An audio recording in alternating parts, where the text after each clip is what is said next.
Everyone giving a testimony, please stand up and raise your right hand. Swearing in will be by Officer Gasca. All right, everyone who's giving the testimony, I swear to tell the truth, anything but the truth. Swear. Okay. So help me God. Please remain for the Pledge of Allegiance. I pledge allegiance to the flag of the United States of America and to the republic for which it stands, one nation, under God, indivisible, with liberty and justice for all.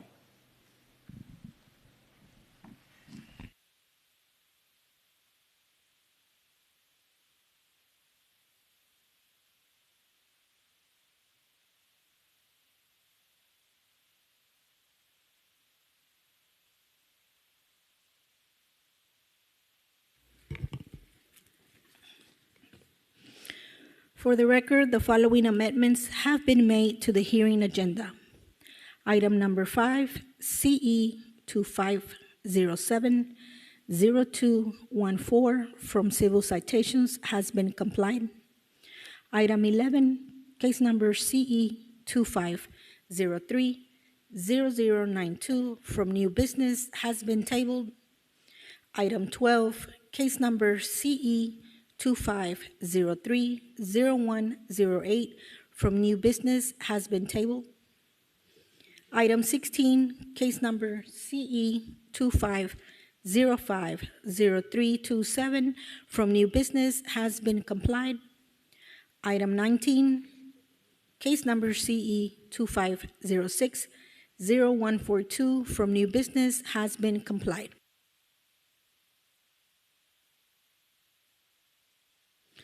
Special Master, if I may take the cases out of order from the agenda for those who are present today. Approved. The first item is item number 2 from Civil Citations. Code Officer Palmer, case number CE 2506-0015.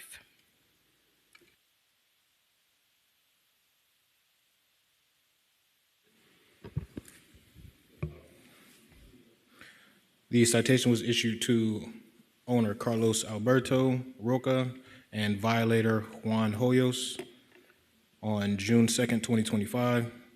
The property in violation is 628 Southwest Chrome Terrace, Apartment 2, for Code Sections 23.5-5, improper garbage disposal. Citation was received, it was mailed, certified, and property was posted. The citation has not been paid. The violation was corrected by the Solid Waste Department.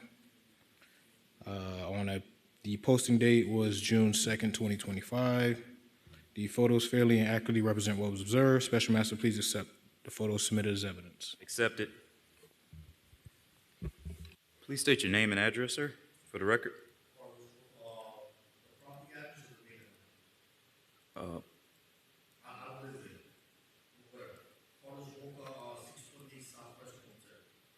All right, can you please give me your statement?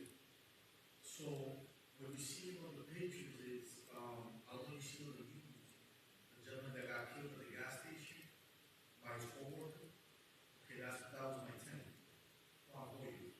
So he got killed, and then, they just left me that apartment, for the garbage. Muchachos. So he got killed at the gas station by his coworker. His wife and kids just left the apartment. They just disappeared. They just left. They left me the key on that. So I just went in there and I started taking everything out. And I had told one of the guys. He passed by. He said, "Hey, look, can I throw this garbage out?" And I said, "Sure, why not?" I paid him. I would have never thought he would have went and left it, somewhere else. And like I said, I don't live here. I live in Miramar. So that's basically what happened. I didn't know. Hell, if I would have known that, I would have never done it.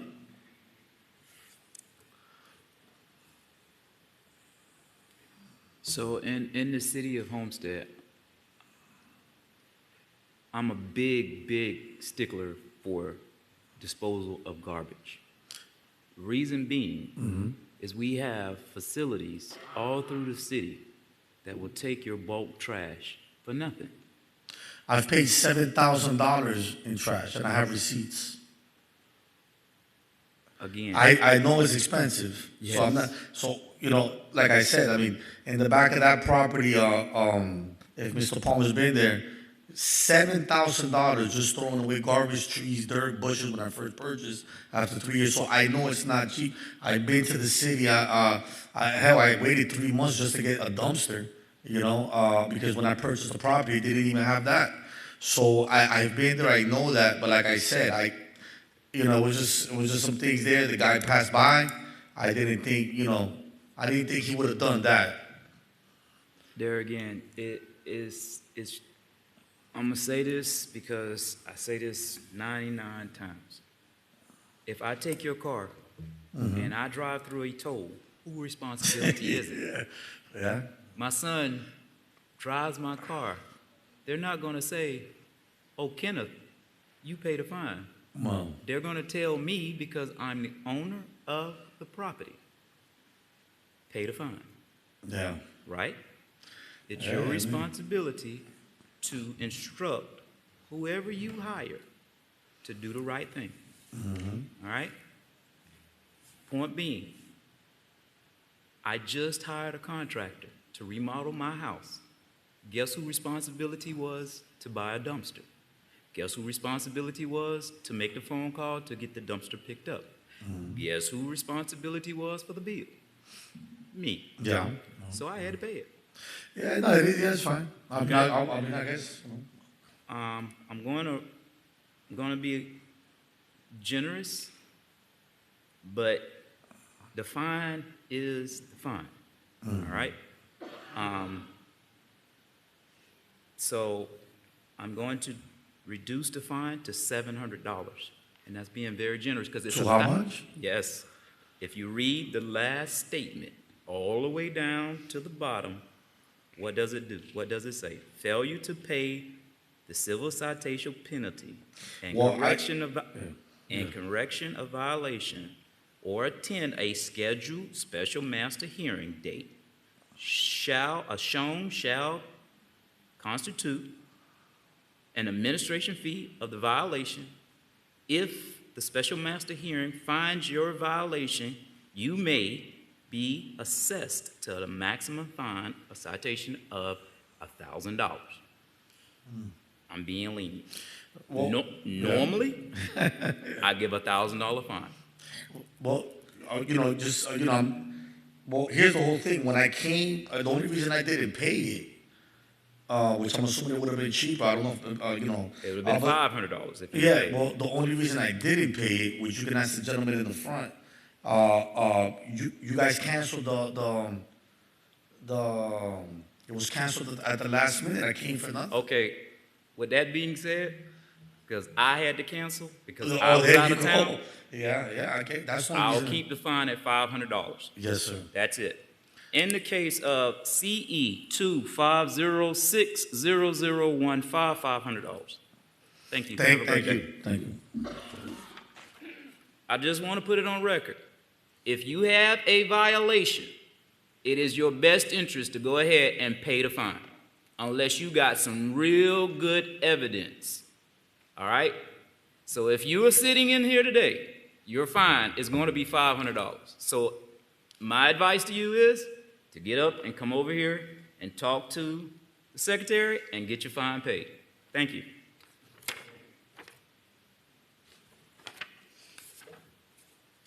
Next case, item number 1 under civil citations, Code Officer Palmer, case number CE 25060003.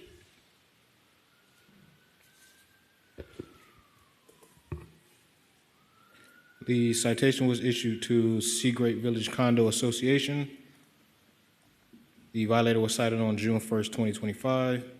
The property in violation is 1 Northeast 12th Avenue. for code section violation 23.5-5. Citation was mail certified and property was posted. The citation has not been paid. The violation was corrected by solid waste. The photos fairly and accurately represent what was observed. Special Master, please accept the photos submitted as evidence. Accepted. Special Master, this case was tabled to today's hearing from the previous hearing. Please state your name and address for the record, please. Sure. Good afternoon, everyone. My name is Lillian Martin. I'm the property manager. I work for Innovative Property Management, and I am in charge of Seagrape Villas Homeowner Condominium Association. All right. Do you have well, you say you're the manager, so Correct. I still get to hear your case. Please go ahead and state your case. Sure. I received, I actually had received a citation before regarding the illegal dumping. Now, I did email Mr. Palmer, and I did show him back emails that I had with the solid waste Homestead, City of Homestead, where when they have illegal dumping there to schedule, which I sent to all the owners. Has been going on since 2022, where they actually pick up at the location where you see the picture that's there. And actually, this is the picture that Mr. Palmer actually had sent me on June 11th. June 17th, I went back. If I may approach. Yes. Thank you. This is what it's really not our people that's dumping, it's people from the street are dumping because when I went back and I spoke to code enforcement, and I said this is going back to 2022, after speaking to Ms. Wendy Alvarez from the solid waste, she advised me to call code enforcement. They said they had granted that area as a dumping site, and that's why the city of solid waste would come in and pick up when they do the bulk trash pickup there when it's scheduled. They've always picked it up. Now, this is a concern that we have had since 2022. When I've been back with solid waste and also code enforcement. The city of code enforcement said they would not put a sign for us saying that any illegal dumping would be charged from $500 to $1,000, how it usually is. We decided to put up the warning sign that you see in the picture here. I see it here in the distance. And this is the situation I've been dealing with in 2022. Unfortunately, if you see where our sign is, we tried doing a little test where we put a fence, a little small fence across it. They threw furniture over it. Where our sign is located, it's the main street. They come in through, they dump, and they leave. And usually it's never really our tenants, it's people from the outside. They've been used to it. Also the condominium next to it, they are used to coming in there and dumping for years now, which we have notified them they cannot dump in our area any longer. I wrote to him, I'm sorry, I thought I was done. I did follow up with Mr. Palmer back on June 11th. I explained to him what they had told me, that code enforcement, they had placed this as a dumping site, and I had to remedy, and I provided him all the emails with me in solid waste regarding this issue. Mr. Palmer, can you verify this? Special Master, no, she did send me emails, but I do inform all residents that the solid waste department normally does not designate one area as a community dump pile. You are supposed to place it in the front of your residence, but with this being a I guess a community, I'm not privy to the agreement that I guess the management had with solid waste.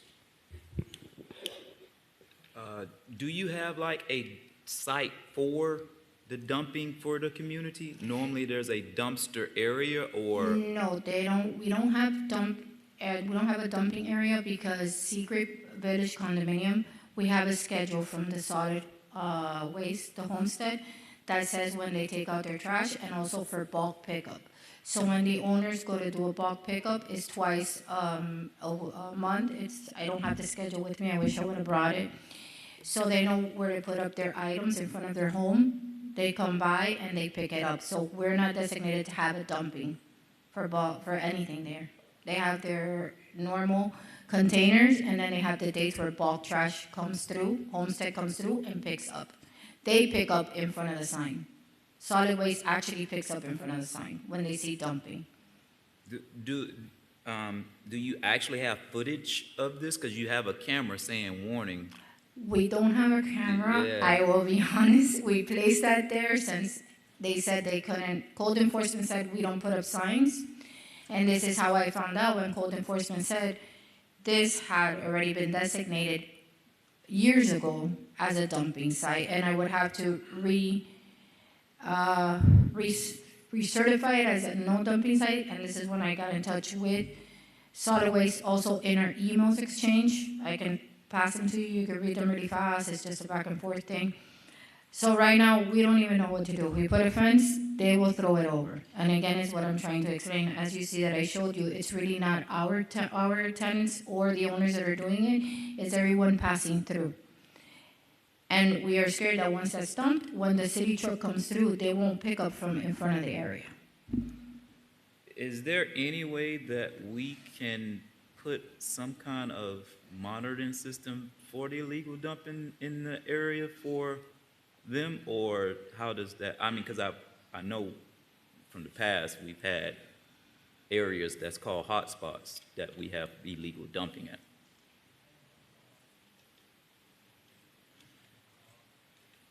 So can we do 15 days or 2 weeks? That's it? How long do we normally do surveying for hotspots, like illegal spots that's being dumped?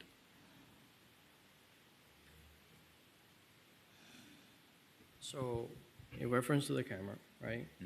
First, that would be depending on how often They're dumping. They are dumping over there, right? Because if it's something that is not often, then we shouldn't be putting a camera for something that maybe happened once or twice. I got you. How many?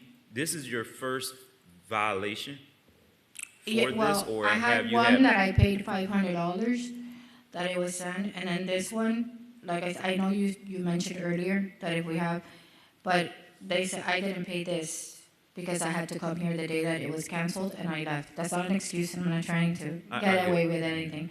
So I said, okay, I'm gonna come in just to explain our case because we shouldn't be paying for something that is just a reoccurring thing with us. And solid waste picks up. Solid waste actually picks up that designated area.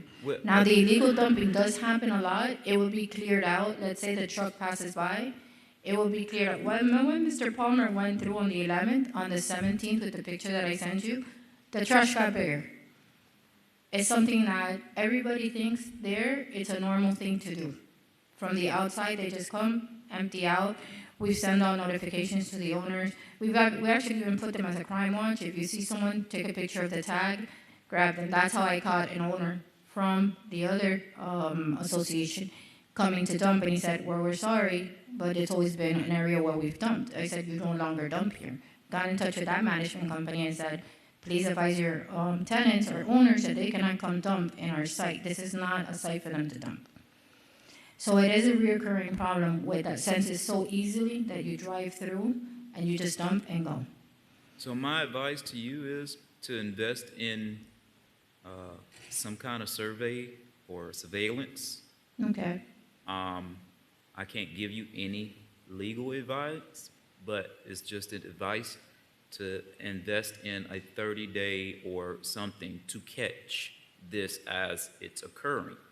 Don't just put a sign up and think people are going to We're trying to do it since this association really doesn't have a lot of funds. It doesn't really have a lot of, funds coming through. I've been working the community since 2022 to bring them up, even when their insurance is very high. So this is why we try doing little mimics to try to help the situation going, and we even had the owners participating, telling everyone, please, if you find anyone, take a picture, send it to us. It's anonymous. It's the rule that we do usually with condominiums. Anybody that says anything stays anonymous, but take me a picture so I can pursue with it. Other than that, basically, when I go and I look through the dump site myself, it's usually a lot of addresses that don't belong to us. Sound like to me, the community just get together and raise some money. Yeah. The association fees need to, HOA fees need to include surveillance. It's not just for just this, but for the safety of the community. Especially if this is a HOA, it might be wise that you talk to your community and say, hey, we are getting fined $500 every time we get a legal dump, and you don't have money to pay that $500, I would invest in $500 worth of cameras, because every time you come before me, it's on your property, it's your responsibility, and you got a sign up there that's a ghost, so it's not really working. So you need to invest in something that's going to work, because every time you come before us, I just see it's on your property, and code enforcement is going to drive by every time and take a picture. And when it comes back this way, you either going to pay, you got off because, you know, the last one was canceled. But it's going to be $500 every time. And that's because that's your property. Just like I stated just before, you take my car, you go through a toll, you go through a red light, stoplight, who's going to pay that bill? When you come before the magistrate, he's going to charge that tag $500 because it's my property. And I'm saddened for that, but, you know, that's it. So I'm going to go ahead and rule. With the evidence shown, I have to say this is your responsibility. All right? So today is $500. I'm going to go ahead and rule in the case. Case number CE 25060003, $500. Thank you. Thank you. Thank you, everyone. Next case.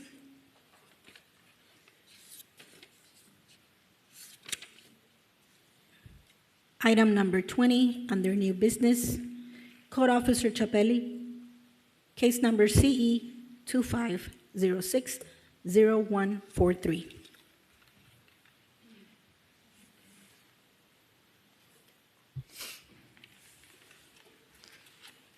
To every case that comes up, please don't just leave before you see Secretary.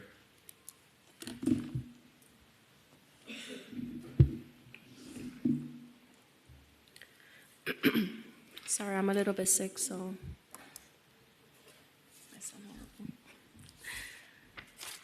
Special Master, this case was initially handled by a former enforcement officer who is no longer with the department, so I will be presenting the case on their behalf today. Okay. The property was cited on June 9th, 2025 for code section violation 6-206 and 6-207 for the fence with no permit. Notice of violation was mailed regular and certified on June 9th, 2025. Compliance was not met, therefore the property was set for tonight's hearing. Summons to appear was mailed regular and certified on June 9th, 2025 with posting. Currently, the property is in violation. The photographs were taken on June 9th. And I also took the pictures on July 31st, 2025. The photos fairly and accurately represent what was observed. Special Master, please accept the photos submitted as evidence.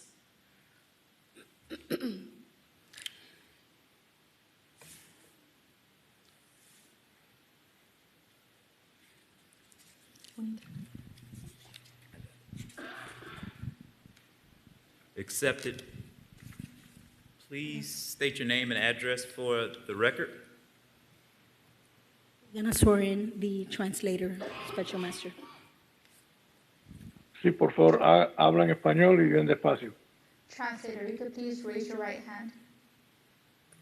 Alza la mano derecha, por favor.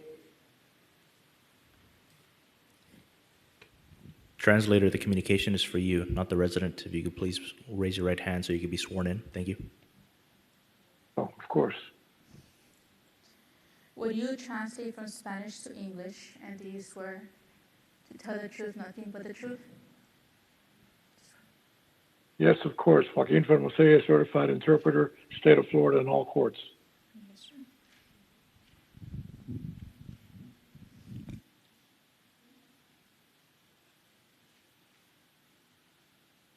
Puede hablar, señora. going to speak, ma'am. No escucho. Mi nombre es María de Los Ángeles Salcedo, vivo en el 138 Northwest 4th Street, Homestead, Florida, 33030. El caso es My name is... 25061. Repita su nombre, por favor. María de Los Ángeles Salcedo. María de Los Ángeles Salcedo is my name. I live at 138, 138 Northwest, ¿cuál? ¿Cuál es la calle o la avenida, por favor? 4th Street. Okay, how can we 4th help? Street. Zip code 33030. All right. How can we help you resolve this summit? How can we help you resolve this ¿Cómo? issue? ¿Cómo podemos resolver este asunto? Mire, bueno, yo recibí esta carta. Yo traté de comunicarme con alguien, se llama Kay Jones, pero nunca tuve respuesta de nada. Dejé mensaje, nunca me I regresaron la received the llamada. letter, perdón. I received a letter from this person whose name is Kay Jones, but I never received any response.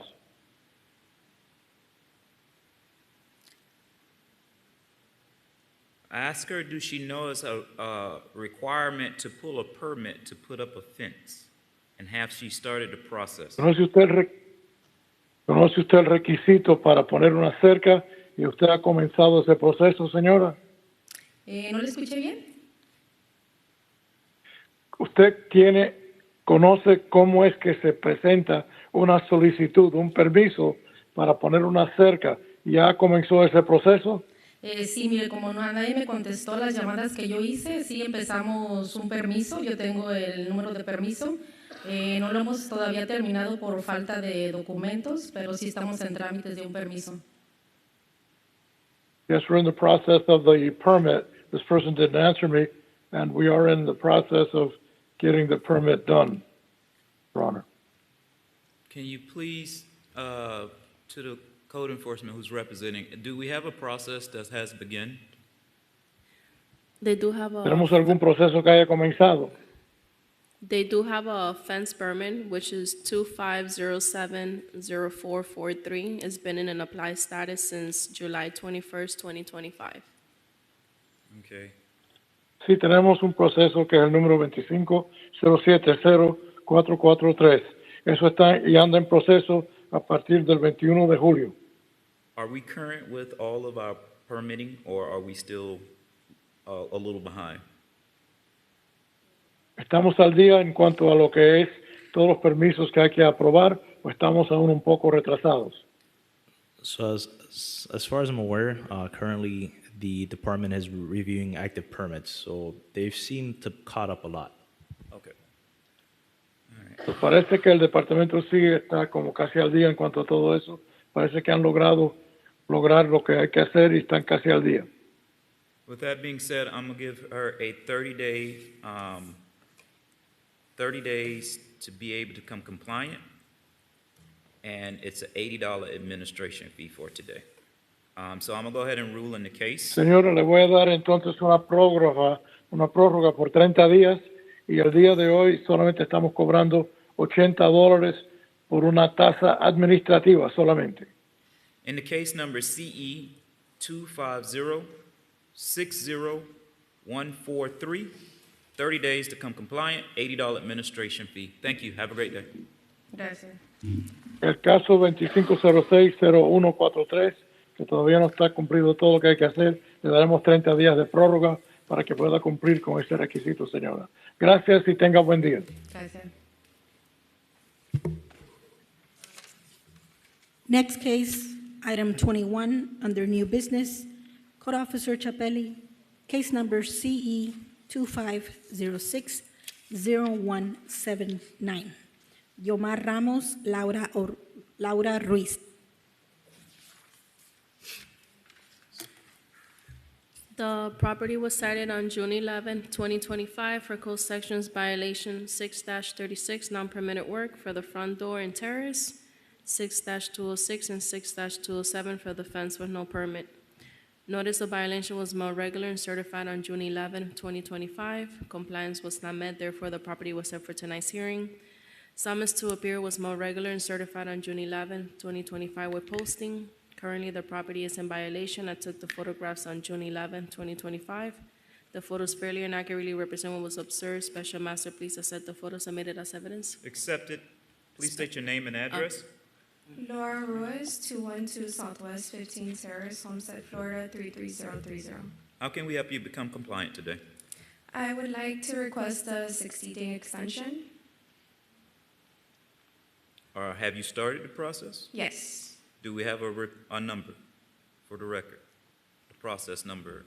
Yes, so the first permit is 25070172. That is for the fence. It's in an applied status of 7/9/2025. Permit number 25070235 for the terrace is in an applied status as of 7/11/2025. And permit number 25070236 for the door is in applied status as of 7/11/2025. So my question is to you, why do you need 60 days? Why is you need explain to me why do you need 60 days to be able to become compliant? Well, for financial reasons, and also, I guess the permit department is a little delayed, is what I was told, so I would like to request that amount of time, if Okay. possible. So hardship is what I'm hearing. Right. All right, so I will grant the 60 days.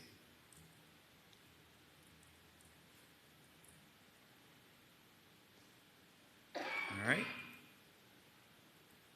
And is that it? That's it? All right, so I'm gonna go ahead and do the ruling. In case number CE 25060179, 60 days to come compliant, $80 administration fee for today. Thank you. Have a great day. Thank you so much. Next case, under civil citation, item number 7, Code Officer Palmer, case number CE 25070377, David John Goodwin, Sr.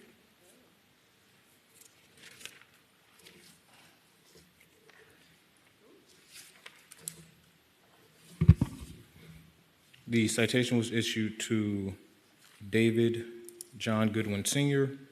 The violator was cited on June 22nd, 2025.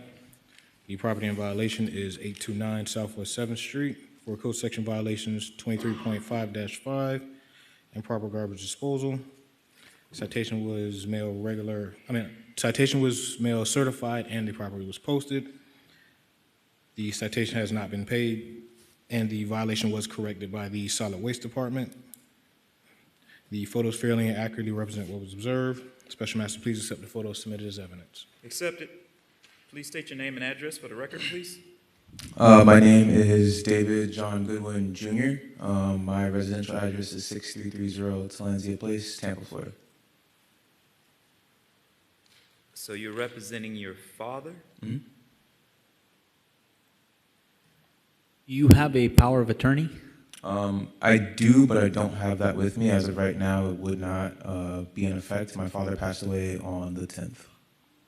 Oh, sorry. Sorry to hear that. Go ahead and state your case. Yeah, so the illegal dumping that you guys are seeing here was done by me and my friends. My father has a history with the city of Homestead and Florida City with a lot of code compliance issues. Due to his health and lack of mental stability, he wasn't really able to be compliant. He also did not have a job, so he was living off of Social Security, so he wasn't able to really afford to fix the problems or pay any of the fines. He was also a very interesting individual, so if you know him, you do? Okay. He's come before me multiple times. I believe it. So yeah, he probably also had no intention of really rectifying any of the issues. I'm not him, so I did my best to try to get the property up to compliance in the best way that I could, being that I live all the way in Tampa. It's a 5-hour drive. I also haven't been with consistent work since last October. Job market's been rough, but recently just started working, so I had to request time off to make it here on a Thursday. With all that being said, the property is technically in probate now. So I don't own the property and neither does he, but there's no next of kin besides me. So it will eventually come into my hands. I'm doing the best I can to get everything compliant. If you take a look at some of the older codes that are there, I've been working really hard. So everything that you're seeing there came from, it's crazy to think about, but it came from inside that one side of the duplex. And the only reason that I dumped it there is because I see, there was stuff already there in the first place. And I see people dump there all the time, pick stuff up. So I had no idea that was illegal dumping, or else, I wouldn't have done that. But I did reach out to Palmer as soon as I found out about the code violation, because I had my friend go by and check on the property, because we were waiting for stuff to come in the mail. But regardless, he showed me the code violation, and he explained to me that it had to be in front of our house. But as you can see, our property line ends right where the cone is next to that tree. So, I mean, it's pretty close, and again, we just didn't know because of the fact that there's so many people that dump there and it gets picked up. So I did make plans to rectify it before Waste Management came. I'm sure Palmer can also confirm that because I was in constant contact with him. But by the time that I was able to get the funds to come down here and have the time to come down here, it was already rectified by Waste Management. So he just suggested that I come to the hearing instead. First of all, I want to give you my condolences, and I do deeply feel saddened that Mr. Goodwin is gone on to be with the Creator. In this case, I can't do anything without a power of attorney. It's understandable. So at this time, I'm going to place this as hardship, and I'm going to ask that we just go ahead and eliminate this bill, because Mr. Goodwin has he has over $500,000 in file. fines. So with this one, I have no objections with waiving the citation fee and just keeping the guilty adjudication, but I'm okay with that. Okay.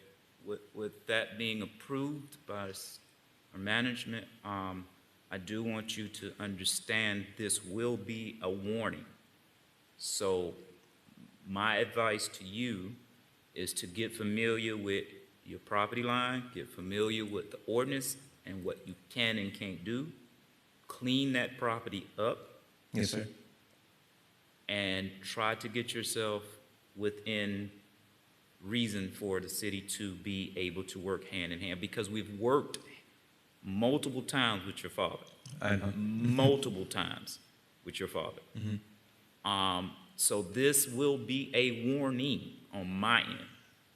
Thank right? you. So if any more violations come, just let this be a warning. All right? In the case number, I'm ready to rule.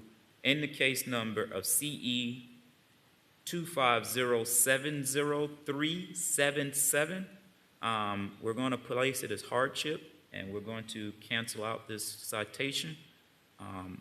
But as the city manager said, we're going to put it on the adjudication so we can be able to have. All right? Thank you. Thank you. Have a great day. You too.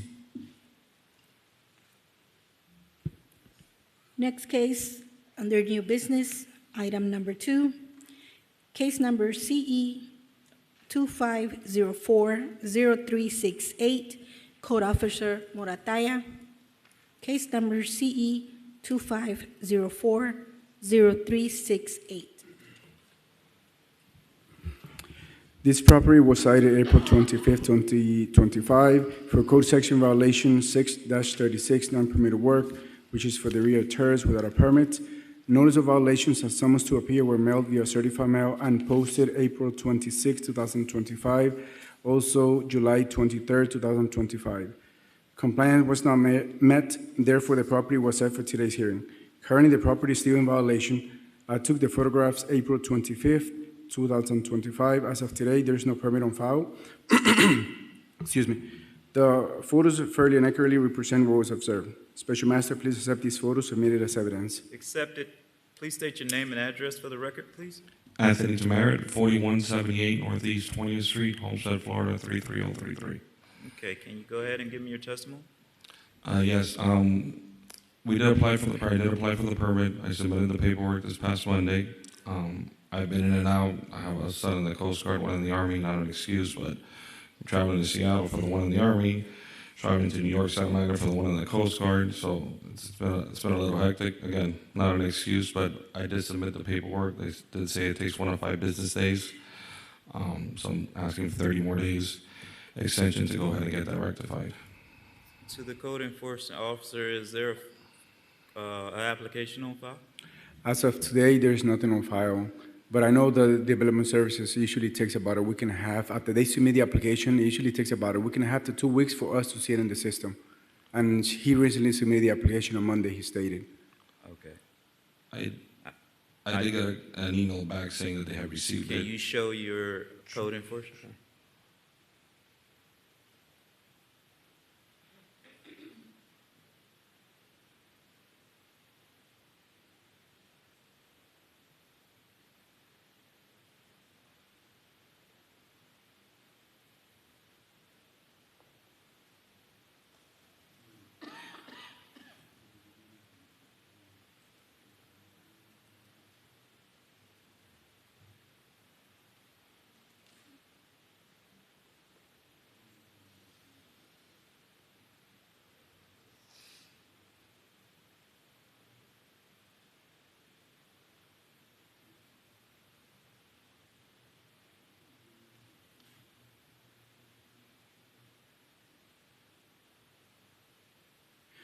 Special Master, he does has an acknowledgement of an email from Development Services that they did receive the application. Okay.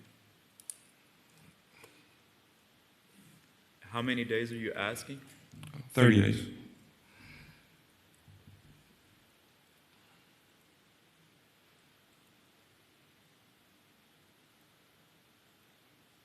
All right. I will grant 30 days for your extension. I'm gonna go ahead and rule in the case. Case number CE 250-40368. 30 days extension, 30 days to come compliance, and it's an $80 administration fee. Thank you. Have a great day. Thank you, I appreciate it. Next item, under new business, item number 4, Code Officer Morataya, case number CE 25040432, Danae Chaviano, Braidor Jimenez.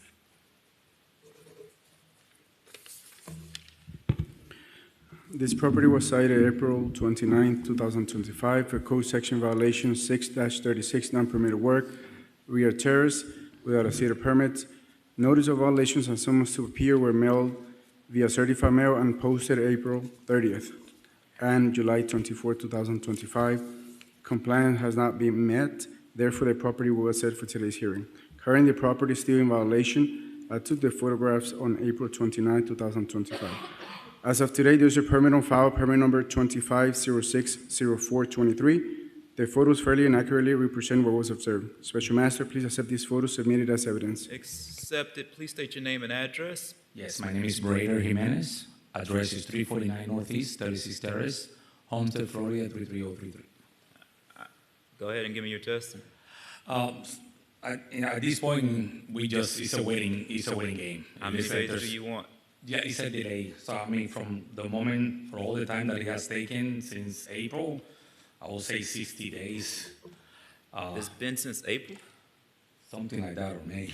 This case was scheduled for July 24, so it was pushed over to this agenda, but it has been just because at that time, the Development Services was backed up with a lot of permits. All right, so it shouldn't take 60 days. We're currently on schedule now, so Okay. it should just take you 30 days to be able to. Just make sure you check your emails and continue to monitor it so that you can stay up current with what's going on. All right? Absolutely. We responded on August 14th, and we haven't received anything back, so I'm in touch with Okay, everybody. so I'm gonna give you 30 days. and an $80 administration fee today. So I'm gonna go ahead and make the ruling. In case number CE 25040-432, 30 days to come compliant, $80 administration fee. Thank you. Have a great day. Thank you, Your Honor. You as well. Yes. Next case, under previously heard, item number 2, Code Officer Valencia, case number CE 24120094, Jessica Barrett, Kevin Barrett.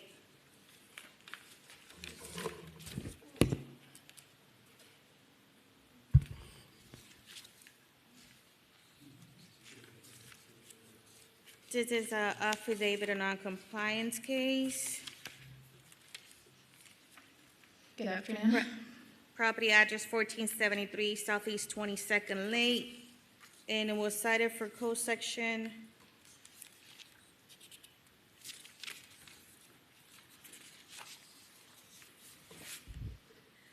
6-36, work without a permit. What they did, they extend the driveway without a permit. And the case was heard on 2/20 of 2025. They were given on to 3/8/2025 to comply.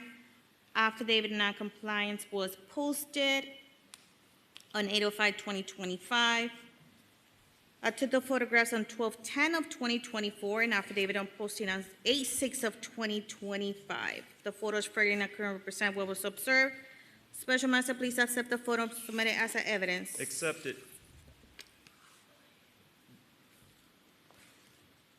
Go ahead and state your name and address, please. Jessica Rune Barrett, 1473 Southeast 22nd Lane, Homestead, Florida, 33035. Can you go ahead and give me your testimony of why we're not coming compliant? Yes, we received this notice. There was no specifications on the notice about what the issue was.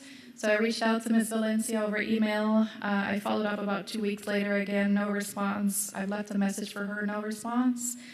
I'm assuming it was about the driveway because that's the only thing it could be about. However, it stated that it was about electric, plumbing, structural, roof, or mechanical work, which I don't know anything about construction, but to me that has nothing to do with the driveway. So I wanted to get some clarification from Ms. Valencia, and I never got it. So I'm just trying to figure out what the next steps were so we can get it corrected. Your case was heard on the February 20th of this year. Okay. And here now it is September. And so that's a long time to be not concerned with a violation, especially when it has been heard and has been giving you a date to correspond and to be able. I would have been on the phone every single day or come down here until now. So as of right now, you've been in violation 7 months, if I'm not mistaken. Yeah, 7 months. And so that tells me I'll get to it when I want to get to it, basically. This building is open 5 days a week. We have great hours to be able to come down, and especially if it's about your domain, you know. So I'm trying to figure out why it took 7 months to be able to notice that, hey, I got a violation, I need to correct this. No, I was aware that I have a violation. I didn't know that I needed a permit. We applied with the HOA to get approval for the driveway extension, which we got. There was never any mention of a permit, so we were not aware that we needed a permit. I see that it states here that we were issued something after the hearing, and I apologize that I missed the hearing. I had the date wrong, but I never received anything after that. And again, I was not able to connect with Ms. Valencia to discuss the issue or to understand what it was and to take proper action. I reached out again a few days ago, and I have yet to hear back. So I'm not quite sure. Is that building in code? Who is Ms. Valencia? She's the I am. Oh, I'm sorry. I am. Oh, can we? Yes, so outside the property on December 13 of 2024, December 12, 2024, post the property for the first hearing. The return came unclaimed. I have that in here. And the property was posted for the summons to appear. After that, we have the findings of facts that were sent via via mail. And also I post the property as well. So the summons to appear was posted at the property and the affidavit of non-compliance as well. And in the notice of violation, it says, in parentheses, it says in there, extended driveway.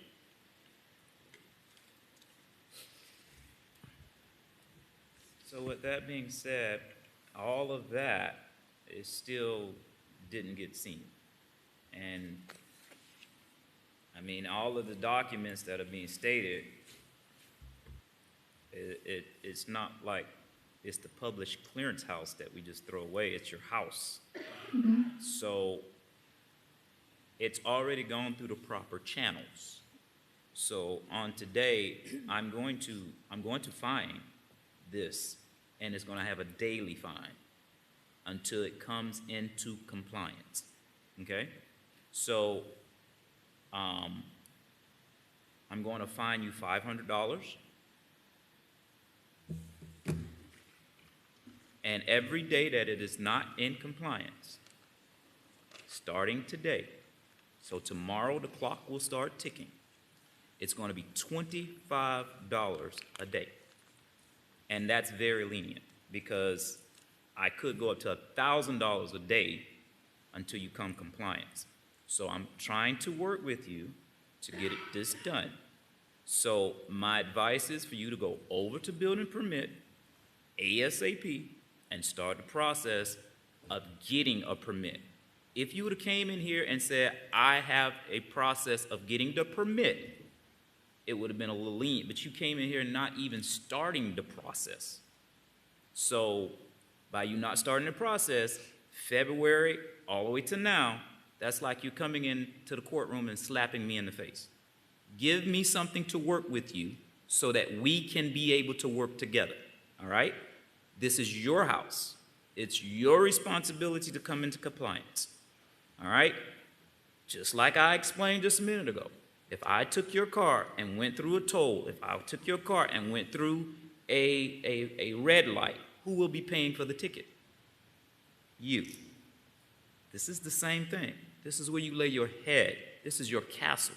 Take care of your property, all right? It is not our job to run around to try to chase you to get you to be able to come compliant with the ordinances that's in our city. This is our city, all right? So today, in the case number of CE 24120094, $500 fine, starting tomorrow morning, 9 a.m., it will be $25 a day until you come compliant. Thank you and have a great day.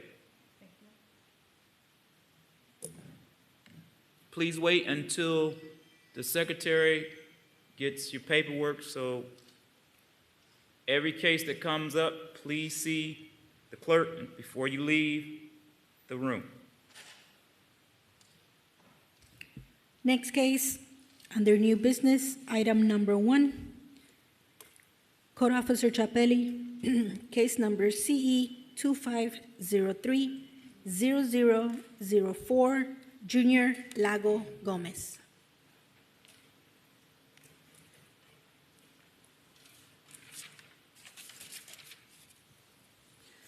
The property was cited on March 2nd, 2025 for code section violation 6-36, non-permitted work for the front door. Notice of violation was mailed regular and certified on March 2nd, 2025. Compliance was not met, therefore the property was set for tonight's hearing. Summons to appear was mailed regular and certified on March 2nd, 2025, with posting on March 4th, 2025. Currently, the property is in violation. I took the photographs on February 27, 2025. The photos fairly and accurately represent what was observed. Special Master, please accept the photos submitted as evidence. Accepted. Please state your name and address for the record, please. I need a translate, please.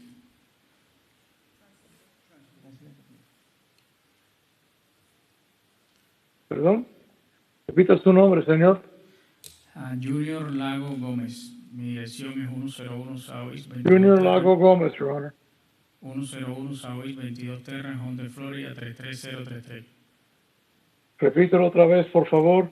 101 Southeast 22 Terrans, Honda, Florida 33033. Thank you. Can you go ahead and state your testimony? 101 Southeast 22nd Terrace, Homestead, Florida 33013, Your Honor. Can he go ahead and give me his statement so that we can move forward? Por favor, dígame cuál es su declaración para que podamos progresar en su caso. Bueno, ya yo saqué el permiso, tengo el número de permiso. Lo que necesito es una extensión de 30 I did get the días. permit. I need 30 days. Have he started the process of getting the permit? Yeah, he ¿Ha has, comenzado el proceso de conseguir el permiso, señor? he has a permit number 25030595, but it's been in an applied status since March 24, 2025, and it was denied on April 16, 2025. Do he understands that La his solicitud permit was 2503095 fue presentada el 24 de marzo y fue negada el día 16 de abril, caballero. Do he understands that his permit was denied? ¿Entiende que el permiso fue negado? Sí, de hecho yo vine con un amigo mío que llene el contrato para que me ayude con lo que me falta. Es una explicación que tengo que dar. Yes, I did go with a friend of mine who's a general contractor to help me do whatever is needed to be done. All right. In that case, I'm going to grant you the 30 days. I'm going to go ahead and rule in the case, but you have 30 days to come compliant. And after those 30 days, you will start to incur a daily fine. Señor, le voy a otorgar 30 días más para que esté cumpliendo el requisito. Después de los 30 días que pasen, todos los días a diario una multa. ¿Entendió? ¿Me puede repetir? ¿Entendido, señor? Okay? Repeat that again, please. Can you please repeat that? Of course. Le voy a dar a usted 30 días de prórroga para cumplir con el requisito. Después de los 30 días, para cada día que no haya cumplido con el requisito, el permiso y todo lo demás, tendrá una multa a diario. ¿Quedó claro, señor? Yes, sir. Okay. With that Yes, being, sir. go ahead. Yeah. Go ahead, translator. No, yes, All right. I understand. Okay. With that being said, I'm gonna go ahead and make the ruling.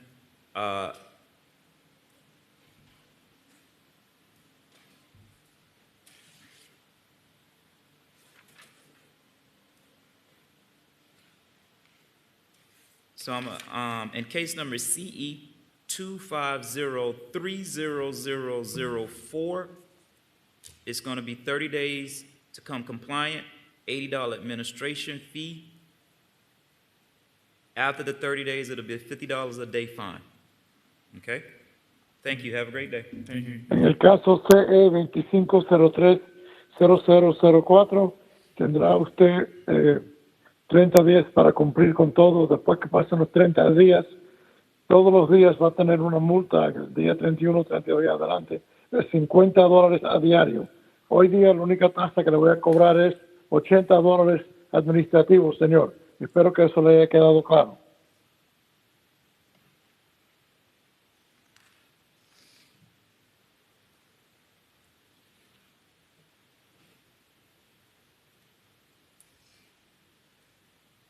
Next case, under new business, item number 14, Code Officer Morataya, case number CE 25040158, Joseph McGinnis and Ashley McGinnis. The property was cited April 12, 2025 for code section violation 6-206 and 6-207, erecting and maintaining a fence without a cedar permit. Notice of violation was mailed via certified mail and posted April 12, 2025. Summons to appear was mailed via certified mail and posted July 18, 2025. Compliance was not met, therefore the property was set for today's hearing. Currently, the property is still in violation. I took the photographs April 12, 2025. As of today, there's a permit on file, permit number 25080107. The photos fairly and accurately represent what was observed. Special Master, please accept these photos submitted as evidence. Accepted. Is there a permit number? Yes. Go ahead and state your name and address. My name is Joseph McGinnis. Address is 3540 Northeast 11th Drive, Homestead, Florida 33033. Can you go ahead and give me your statement, please? Sure. So I understood from a long time ago there was a permit on the property for a fence. I've been taxed since 2012 with a fence that was previously on the property. So I actually put a swimming pool in, did all that through normal permitting processes. So I thought I was okay with take fence down, put fence back up. Mr. Mortaya, and we talked after that was very helpful, very cordial, let me know that we need to work through that, and was going to also help look at, hey, did I have something else maybe somewhere helping out with that part of the permit? I think it's between where we may have maybe I misunderstood or something. I knew I'd need to do a permit eventually, but I think he was looking for some more information, so I just was waiting, and I know he's a very busy individual, as all of us are, as it can be, and then as soon as I saw the violation, I was like, okay, well, I'm going to go with that means either nothing was found, but we need to get this done. So as soon as I had gotten that document, I went ahead and simply got the paperwork together and filed accordingly. So, but that is the whole premise of how we got to here where we are today. What are your requests for us? If it's, I know it was 30 days or 15 days, I mean, the permit is now actually, the plans are approved. I literally just paid the invoice for the permit actually 2 days ago. And now it's just the final inspections, and at that point, it's going to be done. So today I will grant 30 days. So I'm going to go ahead and make the ruling, all right? In this case, number CE 250400158, 30 days, $80 administration fee. Thank you. Have a great day. Oh, you too.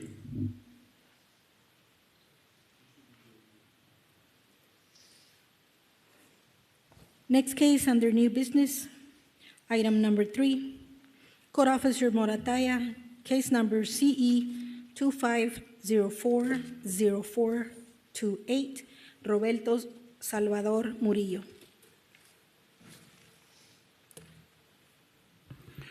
Property was cited April 29, 2025 for code section violation 6-36, permit without, rear terrace without a cedar permit. Notice of violation and summons to appear were mailed via certified mail and posted April 30th, 2025 and July 22nd, 2025. Compliance has not been met, therefore the property was set for today's hearing. Currently, the property is still in violation. I took the photographs April 29, 2025. As of today, there's a permit on file, permit number 25070021. The photos fairly and accurately represent what was observed. Special Master, please accept these photos submitted as evidence. Accepted. Please state your name and address for the record, please. Roberto Murillo, 3623 Northeast 2nd Court, Homestead, Florida 33033. Okay, can you go ahead and give me your statement? What do you mean statement? What are you requesting? Why? Well, I already applied for the permit. Some of them have already been approved. Right now, I'm on structural engineering, I guess. I've been trying to find someone to do it. I found someone, but he won't be able to actually do the calculations and the inspection because they asked me, they want calculation and sealed approved from a structural engineer on a pre-existing structure. It was actually built like before I bought it. I just made improvements. I added a roof to it. It was a pre-existing pergola. back in 2016, I was able to provide proof that it was there before I bought it with the HOA, and they kind of left me alone with it. I didn't know. I guess like a couple of months ago, they said I need to get a permit for it. So I'm trying to go through that process, but I'm not able to get a structural engineer to actually provide what the city's asking for till, like he said, sometime around December, because he's kind of backed up, and most people don't want to do calculations on a pre-existing structure they did not build or stuff like that. So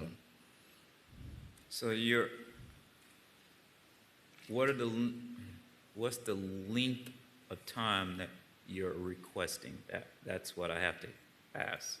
The guy said, the only guy I was able to find, he said he could do it around December.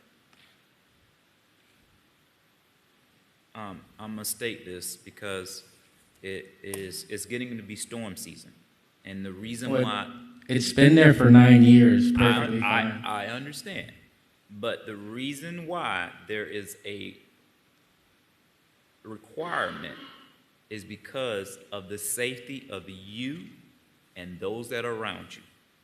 All right. I understand. I don't know if you was here during a hurricane season, but I've been through 10 hurricane seasons, and in so the you house. know that it would rip through here like nothing, right? And so the reason why certain things are in place is to be able to make sure that the structure is okay.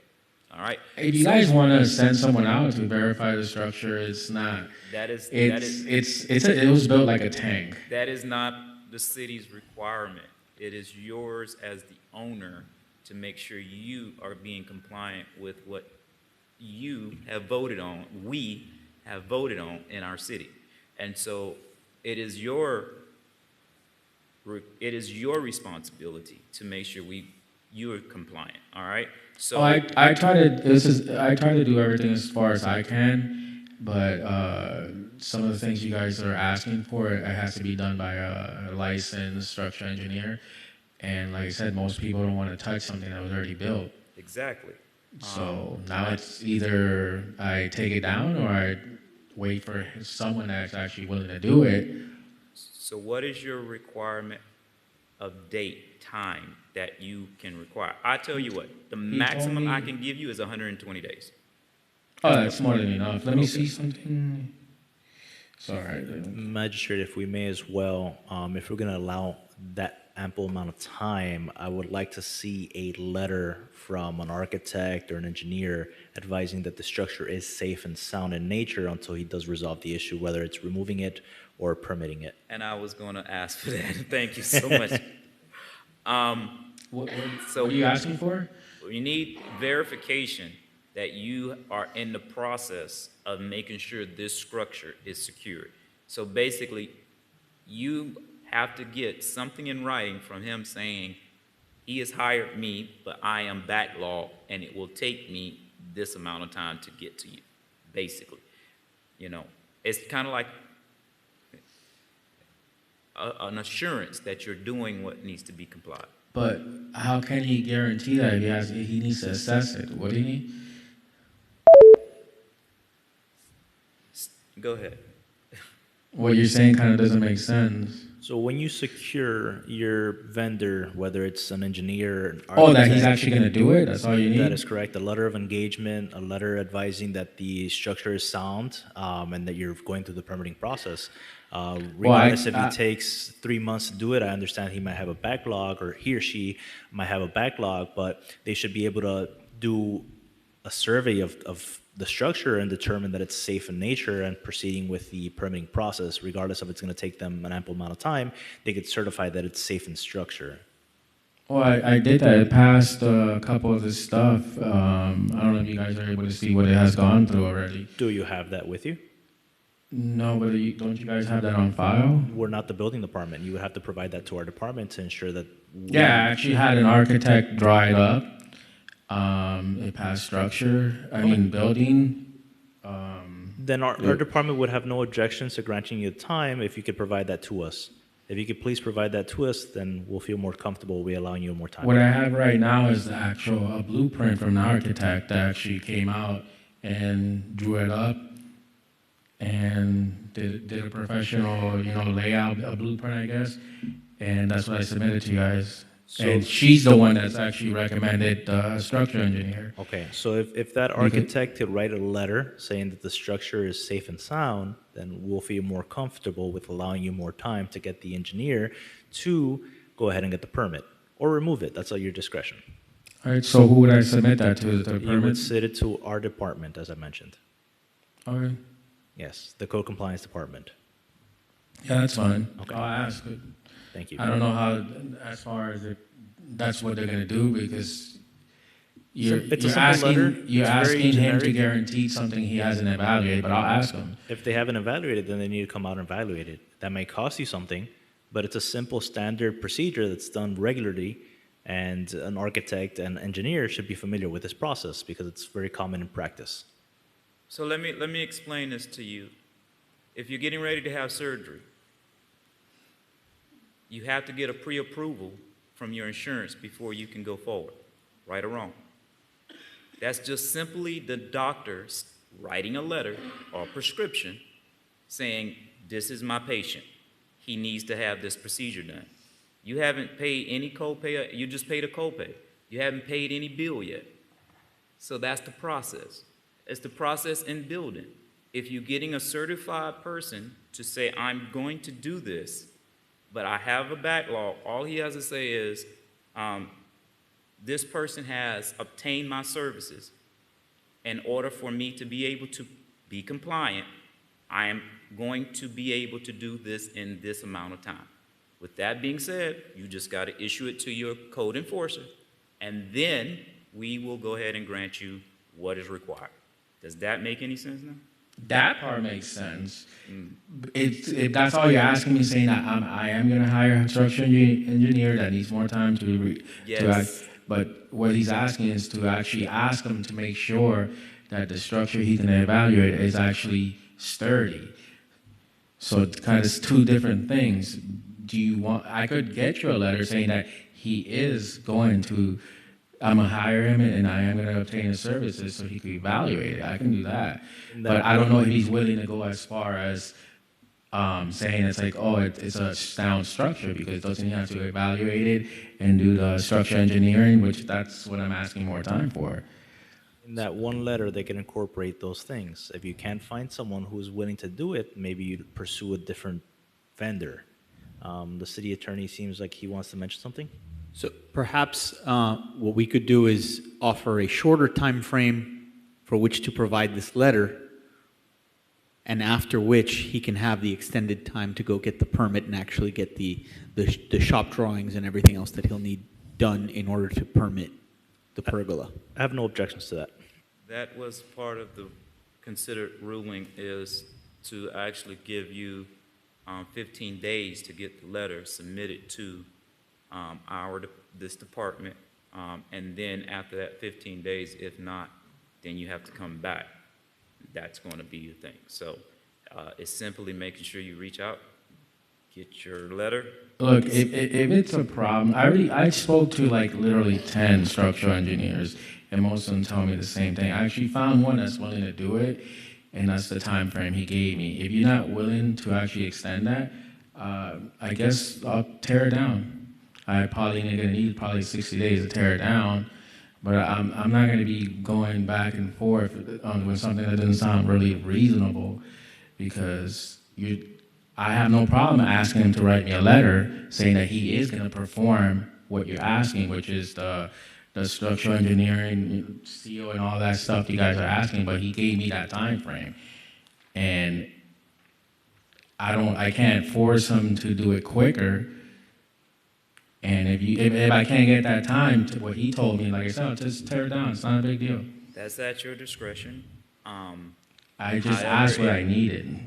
It's at your discretion. However, it is within reason that you just ask for a secured letter to send to code. I already told I could secure that letter. I don't know if I could secure a letter, him saying that is a sound structure, before he actually evaluates it. I could secure one of him saying that he is going to evaluate it, and it's going to be around December. It's at your discretion. however you want to go and pursue, I'm going to give you 15 days to make that decision. After those 15 days, and nothing has been proven, then it is your discretion. What's my other option as far as if I decide just to tear it down? How much time do I have to do that? 30 days. 30 days? You got to get a permit. Yeah, I'm not going to be able to tear it down within 30 days. I got a lot of stuff to do. I need help. That's within reason. 30 days, you have to get a permit to tear it down, and then... I need a permit to tear it down? Yes. A demolition permit, yes. So in this case, the 30 days would be to secure the actual demolition permit. Will allow you more time once you secure the demolition permit. If you have any questions about the permitting process, feel free to visit the Development Service Department. They're right across from here. So I need to pay you guys the X amount of money so I could tear something down. You told me to tear it down. You built it without permits. You built it illegally. I didn't build it. It was there before I moved in. Okay, so you inherited that. I'm going to tell you this. If you married a woman and she had a child, whose responsibility is to take care of the child and the woman? Yours. When you bought this house, it is your responsibility to make sure you don't have any liens or any permits that's open. That's just common. The permit was not open, which is open recently. I'm going to go ahead and make the ruling because you're trying to compare apples to oranges. We're just giving you the straightforward answer that's within the ordinance. I cannot do anything else. I'm giving you the ordinance. This is the city's requirement. This is what happens when you purchase a house in the city or the county. It is your responsibility to be able to take care of the property. If you bought the property with a lien, that's yours. If you bought the property with extra building space, it's yours. But it is your homework to find out what you are incurring. If you bought I can't say it any plain. I don't know how else to explain it. Well, I didn't buy the house with the... Okay, I'm going to make the ruling. So the letter you want, just to be clear... Listen, I don't have time to play games. I've sit here and told you, plain and simple. There's two things you guys said. Okay, I'm making the ruling because it's just like we're going round and round in circles. No, we're not. Okay, I just told you. We told you. The attorney explained it to you. The manager explained it to you. I gave you scenarios, and you still don't understand it. I don't know how else to explain it. I just wanted to clarify one last time. Okay, go ahead. So you want a letter from a structural engineer saying that he's going to evaluate my property, my structure. No. Correct? No, it's a letter stating that the structure is sound to remain while you do and complete the permit process to legalize it. If you don't want to do that, and Special Magistrate, correct me if I'm wrong in understanding what your ruling is or is going to be. If you don't want to do that, then you can have 30 days to secure a demolition permit to remove it. And you don't need to actually physically remove it within 30 days. You need to get the permit to remove it within 30 days. That's my understanding of what's going on. Well, I guess I can't get 30 days to secure the letter. You have 15 days with my ruling to secure a letter. 15 days to secure this letter.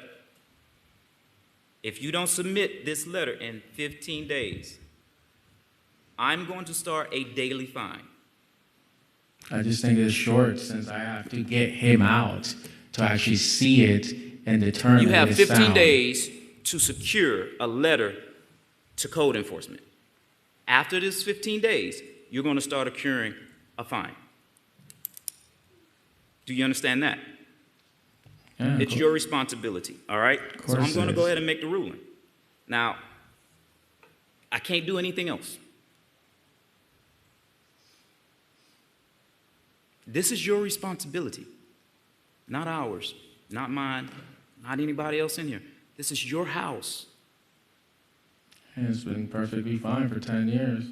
10 years that you went undetected. HIV takes 10 years before it comes into your bloodstream, but if you don't get tested, guess what? I've been perfectly fine for 10 years. All of a sudden, I got HIV.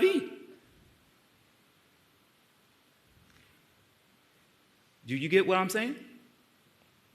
Okay, I'm finna make the ruling. I done got discombobulated right. Okay, I got it right. In the case number CE 250404428, you have 15 days to get the letter to state that it is a secured structure. After those 15 days, you will have a $50 a day fine. And it's $80 administration fee today. Thank you. Have a great day. So it's not, it's 15 days to secure the letter, but if I can't secure it, If you 30 don't days. secure the letter, just go ahead and apply for a demo. And then you'll have 30 days for the demo. 30 And that days for the stops demo. the fines every day? If you go ahead in 15 days and you get the letter, you need to make a decision in 15 days. I'm gonna first try to get the letter. If you get the letter in 15 days, submit it. If you don't get the letter in 15 days, come and get a demo and take it off. That's what I'm saying, that stops if I get a. That's your option. Okay. That's your choice. Okay. Thank you. Have a great day. Next case under civil citations, item number 3. Code Officer Garcia, case number CE 2507-0121, Jose Abreu, Josiah Abreu.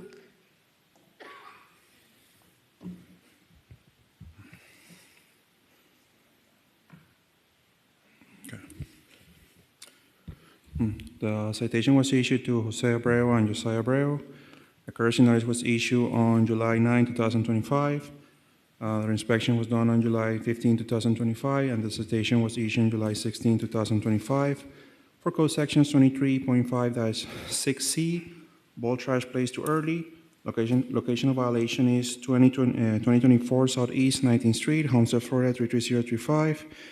I took the photograph on July 9, 2025 and July 15, 2025. Special master, please accept the photo submitted as evidence. Accepted. Okay. So special master, as far as I know, we received a confirmation from the solid waste management that the initial ball trash was placed after July 4, which was the initial argument. As far as I know, from the moment the property received a citation, the owner has been working with solid waste in order to get on a specific date for the special ball pickup. As far as I know, a specific day hasn't been provided to me in order to make a proper determination. But as far as I know, the owner has been, as far as I know, working with the solid waste, or at least initially, in order to try to get this resolved before the next pickup day. I believe the property owner here has his own testimony as well. Can you please state your name and address for the record, please? It's Josiah Brew, 2024, Southeast 19th Street, Homestead, Florida, 33035. Okay, can you go ahead and give me your statement? So we had a miscommunication with the HOA since it was July 4th. It was actually July 4th, Friday. We were told that it was going to be picked up on Tuesday. So when we got the letter, we were a little confused. So we tried to communicate with the HOA, but he was out of town on vacation. And I asked if I could just get a little bit of an extension to figure out what's going on. I did. As soon as he told me to reach out to solid waste, I did. But they said that they'll come pick it up for $200 at the next day. I said, just give me a second, because I didn't have the funds to pay the $200 at the moment. As I was trying to figure out what's going on, the HOA didn't get back to me by the time that the 5 days were over with. And I asked him if I could just get an extension, which I never got a response until, to come here today. Everything was cleaned up. We never had an issue with the HOA before. And it was just one of those mishap because it was July 4th. And my wife, they didn't know what to do. Okay. We did start picking up as much as we could and threw it away. And then on the 18th, when I said, hey, on the 18th, everything's gonna be cleared up, it was cleared up. Okay. To the city, to the manager, I do understand the conflict because I have seen it happen before, personally, where you put the trash out and it's a holiday, but then you miss that bulk pickup. And so I just want to clarify what I'm about to rule, because it has happened where Christmas fall on that day and then you don't really know. So for clarification, the solid waste department, I believe, only closes on one day, and that's New Year's Day. However, I will caveat by saying if you look at the solid waste schedule, it'll tell you which specific day is that one day they don't do pickups. For every other holiday, they do provide services. And my wife is totally on it, believe me, because she makes sure it's in the garage and ready to go out the next day. Could it be that perhaps you guys placed it out after the truck passed by? The HOA told us that it wasn't going to be picked up Friday, and then he did mention in a meeting that I had with him that it was like a last-minute thing where the trucks told him, hey, we are going to go out on Friday. And then, but it was already too late. I was in the meeting a week later. So my wife was told it was going to be picked up the Tuesday, because she's on top of it with the security guards and everyone. And then it was picked up that Friday morning. Yeah, because as mentioned at the beginning of the case, this was deferred to us from the solid waste department, which has the cameras on their vehicles, and in essence, they capture a before and after picture of when they're doing their routes. So in this case, when they passed by, it was not out. Yeah. So I did reach out to solid waste, right? My wife is the one that's like on, so I was trying to figure out everything was going on. That's why I asked for a little bit of extension just to figure out what happened. And then once we did get to understanding that the HOA told her one thing, I went to the meeting with them to see how can we fix everything, and they said they can't do anything. So then that's when we started just picking up everything and then got it all done by the 18th. Yeah, but it's a one and it was never gonna happen again. Magistrate, I'm not opposed to upholding the original fine amount and not increasing it as a means of assisting here, but I do feel that this violation stands. All right.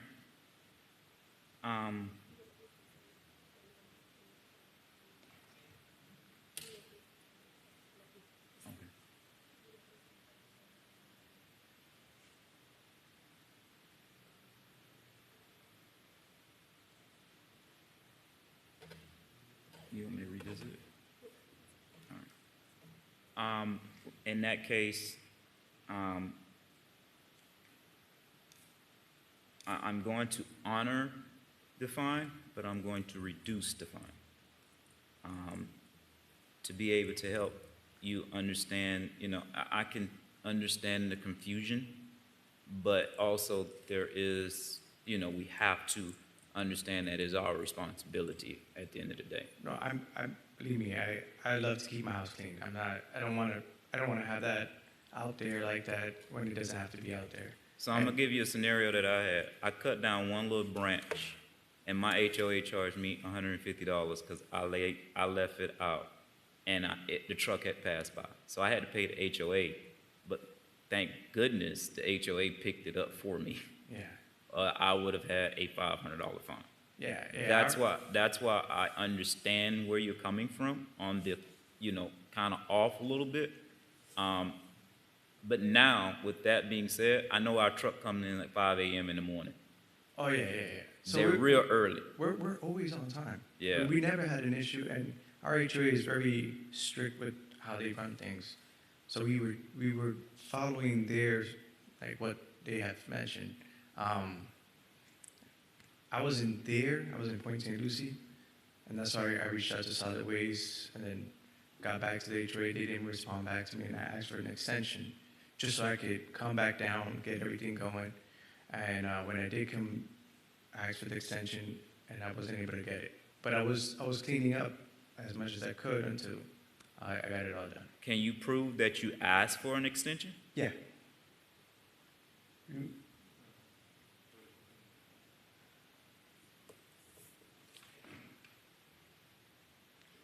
Yes, I'm gonna ask that you present it to the city, to the manager. I keep saying, maybe I'm finna give you the city management job.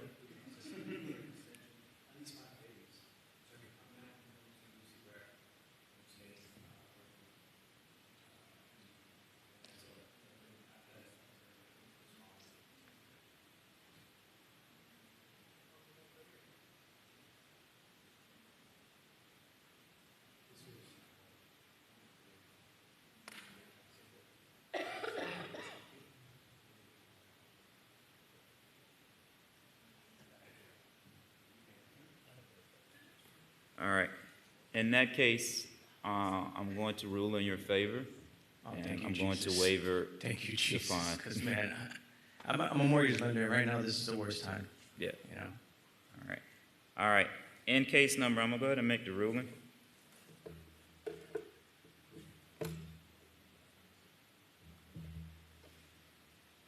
In the case number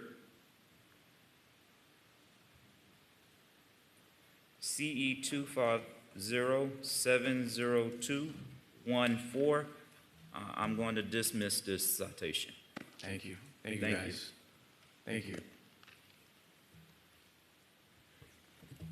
Is CE 2507021. 2-1. Yes. Hold on. Okay, I got it right here. All right, let me repeat that. In the case number CE 2507121, Right. that's correct? Dismiss. Case dismissed. Don't leave until you see the clerk. Moving to lien mitigation, and the first item is Mr. Jose Rego, 786-790 Northwest 13th Street.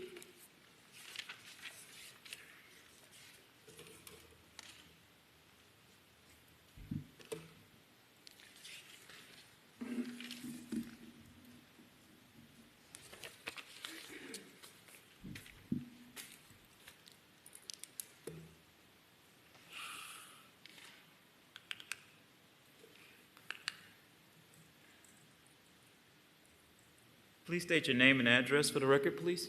Hi, my name is Julia Regal. My husband Jose, 2861 Northwest 5th Street, Miami, Florida, 33125. What is the address that we are presenting? 786, 790 Northwest 13th Street, Miami, Homestead, Thank Florida, you. 33030. Thank you. Can you go ahead and give me your statement, please? Yes, so how this all started was we had a tenant that moved and he put out the trash on Saturday and the pickup was on Monday, and he should have really done it on Sunday. We were out of town when this happened. When we returned, we received the first letter, and that Monday, the 24th, we received it on the 22nd. On the 24th, my husband reached out, I believe it's Ms. Valencia, and we didn't get a response back, so he came down here and he spoke to Lillian, but no, Let me correct him. it was not Valencia. It wasn't Valencia. No. It was Officer Flores. Flores, yes, I'm sorry. Lillian Valencia is the person he spoke to here on the 24th. She said she was going to send a message to Ms. Flores.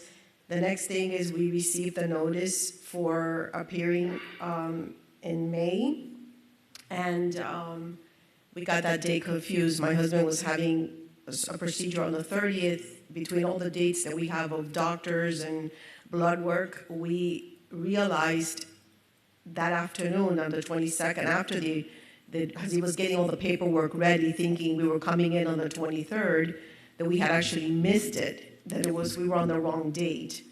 So we, on the 23rd, came back here. We spoke to the person in the front here, and he said there was nothing they could do because it had to be rescheduled.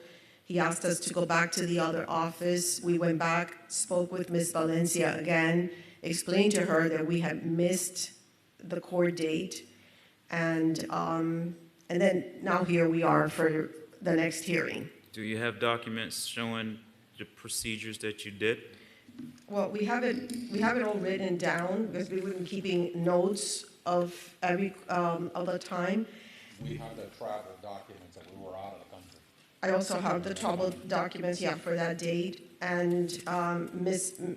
Valencia, we've been to her office twice, and she also personally sent a message to Ms. Flores to please reach out to us. But we never were able to talk to her. We never got a phone call back. We never got a response. We just wanted to clarify that, had we been in town, we would have told the tenant, there's no way you can put it out a day early, but we were not here. Since then also, we have given them each a schedule to keep in their home to make sure that that does not happen again. Okay. My advice is also to give them locations and where they can be able to drop off bulk trash if they need to in advance. Yeah. Sir, the other thing is, these properties, they face north and south. And most of the trash or garbage or whatever you want, it's on the side, on the 8th Avenue side. Now, not the houses on the west, not the houses on the east. Nobody sees it. And we've had, I've had people say with tenants there, they've had come in and say, well, landscapers go by and just throw it there. Yeah. Because nobody can see anything. So, there's some trash. I have a guy that comes in for the lawnmower. He just finished trimming the trees. I paid $80 for him to remove it, for him to take it down to the dump. I didn't want to put it there for the same reason. I just don't, but there's some control and there's some that do not have control. We've owned this property since the 90s, and before that, it was owned by my husband's dad. We've never had an issue with the city or any problem like of this trash or anything like this. If I may, I add as a recommendation, I know you tried mentioning that you reached out to the officer several times. If for whatever reason you're having a hard time getting a hold of anyone, I highly advise maybe reaching out to try to speak to the supervisor in this case. That would have probably aligned and assisted a little bit. Well, we came in person. Mhm. We came in person twice, to that office. Once to the new office near Homestead, and then the other one that they moved to. So I've been to both. Yeah. Did you request to speak with the supervisor? Well, she told us. I spoke to a lady over there, her name is Floyd. Mm-hmm. And she said, well, she took all the notes, and the next I knew, I had the first court date. Mm-hmm. Yeah. And, but I missed that. I have MS, so I had to do an infusion, and then I had And that's heart fine. procedure. That's fine. What I'm just mentioning is as a recommendation in the future, please request to speak to a supervisor if you can't get a hold of the officer. Okay. Okay. Thank you for that information. Because we, in speaking with Ms. Valencia the last time, she told us she was going to help us. She was going to put all this information in. She did. But yeah, thank you. Okay, so I'm going to go ahead and make the ruling. Let me look at it first, and I can give you the amount that.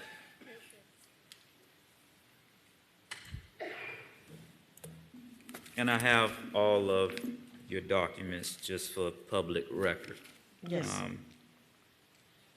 So the fine is $1,500.80.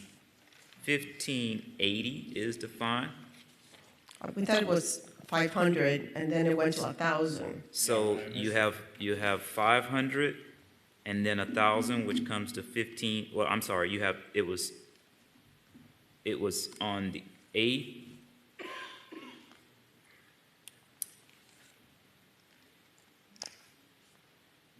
I'm going to reduce the fine to $300. Thank you, sir.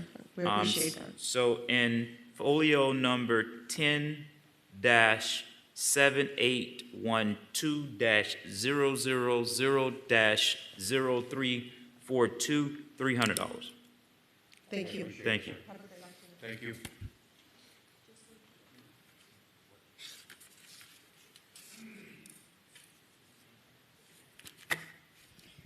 Next item for reduction, item number 2, Bridget T. Rodriguez and Alexa Diaz, 2505 Southeast 15th Street.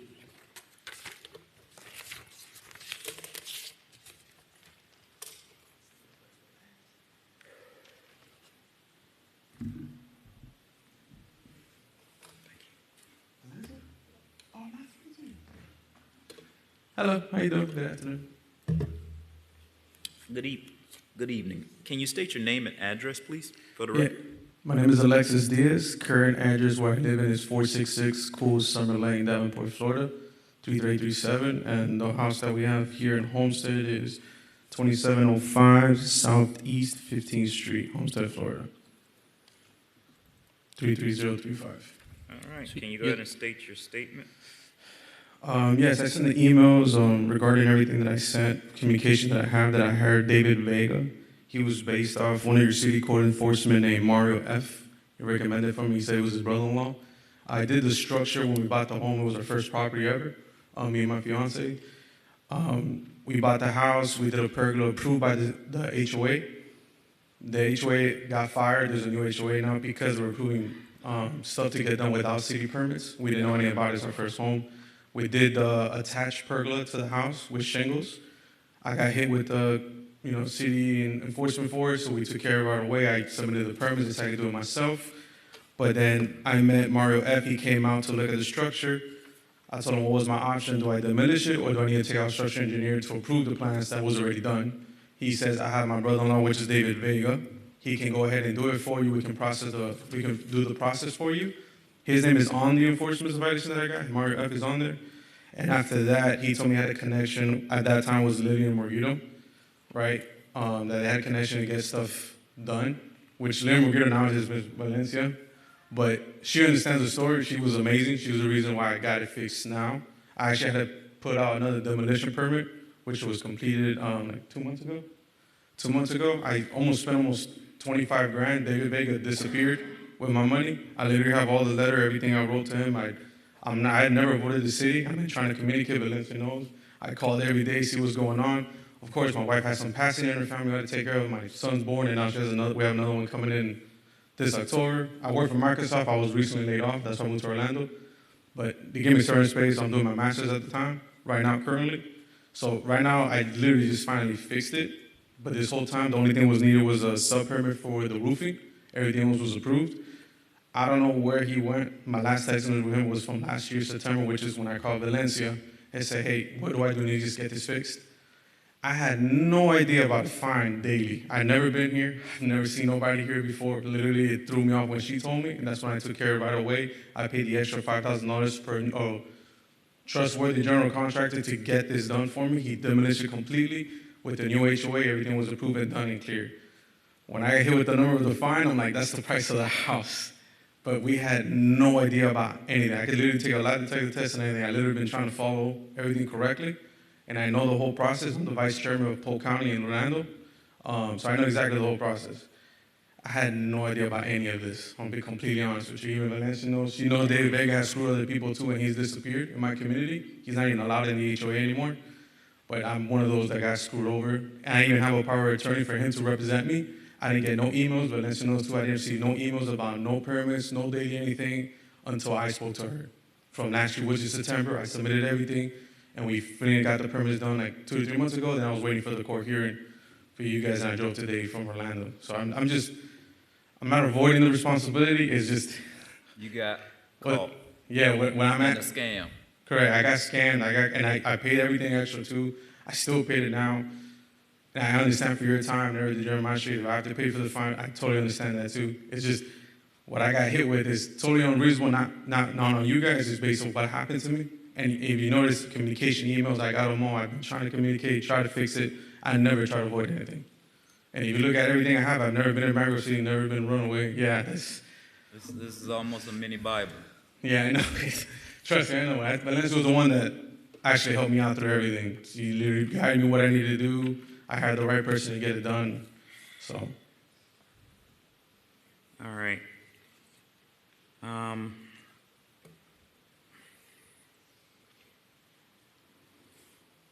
wow. I know it's crazy. Save me for last, right? So. Let me review this real quick, because you literally have a trail.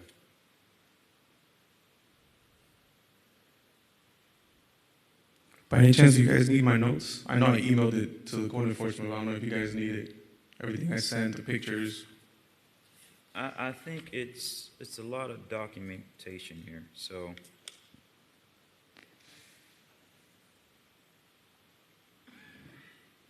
Just give me a few minutes to scan through this. Yes, sir. Let me not say that. Read through this.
Okay,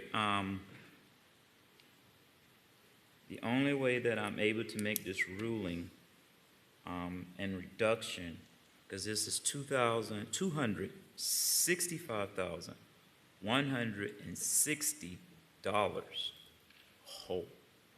It's the same thing. And the fine was $200 a day, according to these records, when it was issued. And I have sympathy because so many people have been scammed with bogus contractors, feeling like they are going to be able to clear up. Now, I don't have sympathy because you're supposed to do your homework. And doing your homework, every contractor is on either the state or the county's website to know that you're approved or not approved. So a part of this responsibility does have to go back to you doing even more homework. But unfortunately, I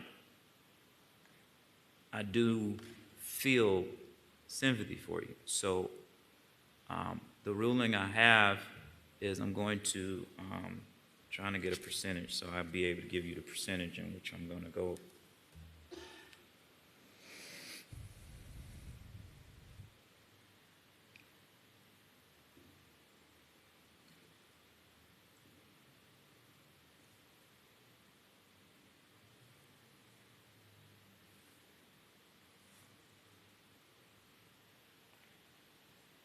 Even if I went at 95%, you're talking about $13,258. Magistrate, I just want to point out, City of Homestead Chapter 7 restricts you from not going over 85%. 85%, Yeah. right? So I can only go at 85. That's my limitation. And I can't go below that. So even if I went at 95%, you're still talking about $13,000. You told me to pay $13,000. No, I'm saying if I was able to do correct. that, but I'm not. I can only go at 85% according to the charter. So I'm going to go at 85%, and if I go at 85%, this is the cost that will be. Quick question. Yes. Is it based off the 265 or the 195 that I got sent? No, it's based off the 265, $160. $265,160, which has occurred from 2021 to now. Okay, and 85% of that? At 85% of that. So once I do this math,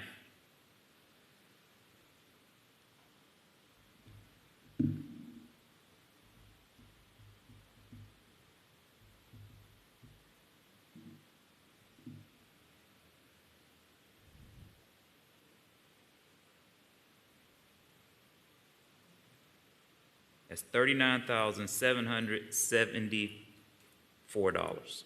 So $39,774 is the lowest that I can do within the charter. Understood. That's the lowest I can do. So are you agreeing to that, or? What's the other option before I agree? I can only give you a statute of limitations, and you have to pay that within a certain amount of time. That's the only options I got, because this is a reduction. If you don't pay this, then it goes back to the $265,160. Am I right? So for clarification, you do have one final barrier, or not barrier, but I guess opportunity. If you'd like, if you were to accept this, you have the ability to pay that. However, if you feel that you may be able to get further reduction, you could appeal before the city council, and you would have to go before mayor and council and explain your hardship as to why you're unable to pay it.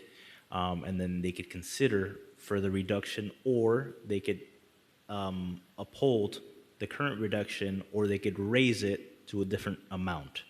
So it's at your discretion. However, do know that the mayor and council has the ability, the authority to go with whatever number they finally decide to go with, and then that'll be the final set number. You have 30 days to go by what council mentions, or then it goes reverting back to the original amount. So I do heed with caution that if you were to choose the council method, it could go one of two ways. Either it goes further reduced, or it could potentially go higher. I know the process. Yeah. Okay. Question. If I accept the 39, would it be a lien on the property or no? So if you accept that, you have 30 days to make the payment for that. If you don't make the payment within 30 days, it reverts back to the original amount, and the lien stays for the original amount. Okay. Can we make an extension of the 30 days? Because I'll take the 39. That's not a problem. Just if you have an extension, then I can make the payment. It's at your discretion, but you will have the 30 days. So within those 30 days, you have to make that 39,774. Is it possible to extend it to 60 or 90? Because it's 39K. Maximum I think I can extend it is 30. That's written within the actual ordinance itself. It caps it to 30 days. Unfortunately, we don't have the authority to extend that. It goes back to just like if I did it because of it, I can't, because the ordinance says I have that. I agree. I know. That's fine. I'll accept the 39. All right. So in the case, in the folio of 10-7921-028-2230, $39,774, 30 days to pay. Thank you so much. I appreciate it. You're welcome. Thank you.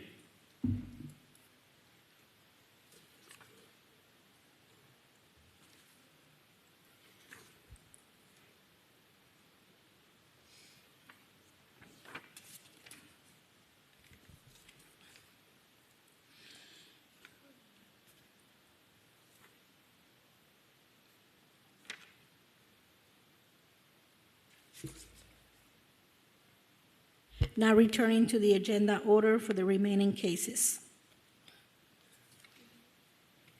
Next case, under civil citation, item number 4, Code Officer Garcia, case number CE 25070166, Homestead Midtown Holdings LLC.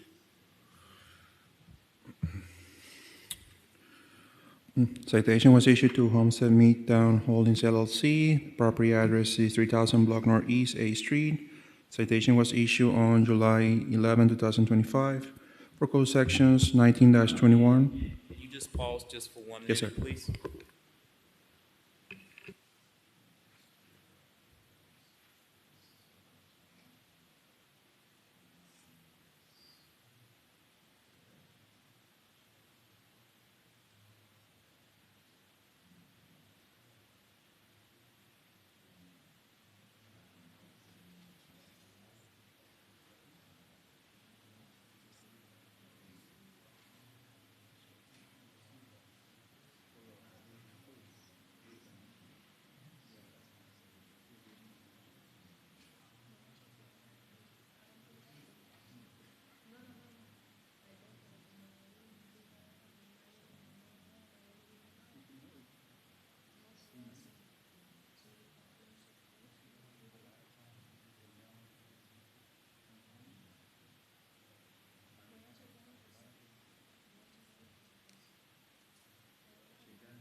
Okay, we can return to our cases. I'm sorry about that. Absolutely. Would you like me to proceed or start over, Yes, you Special could, Master? please start at the beginning so I can be able to focus on the. Sure, absolutely. whole Just to case. clarify this photo, the posting for this specific case is the one further to the right. Okay.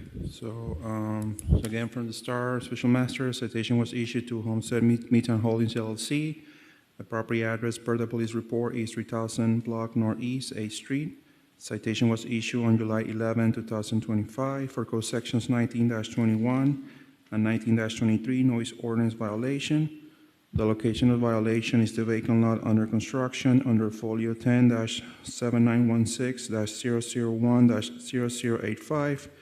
The inspection was done by Homestead Police Officer Kenneth Hober on Tuesday, July 1st, 2025 at approximately 2:40 a.m. The posting further and accurately represent what was observed. Special Master, please accept the photos and the video evidence as evidence.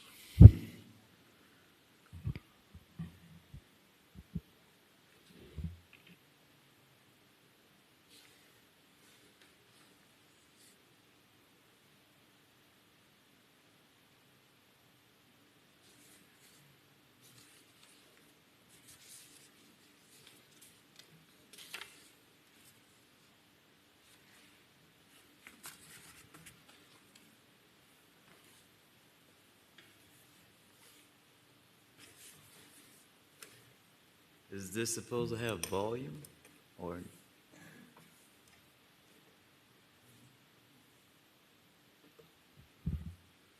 Special Master, if I may, the first time that Yeah. Oh, CNC. Sorry. Okay. All right. All right, then I'll wait to see. I just need, as long as they have that permit to work at night, then we'll be okay. All right. Wow. They never said anything to us that they were going to work at night. Okay. I'll wait for him to come back. Do you know his name? The name of Rafael? No, the person with the permit. I don't Or maybe the, no? Okay. All right, I'll wait. He's coming in 5 minutes. He's 5 minutes. coming. Do you know what kind of car he drives? Yeah. Truck? Yeah, one truck with Rick. Oh, Rick. 5, 10 minutes.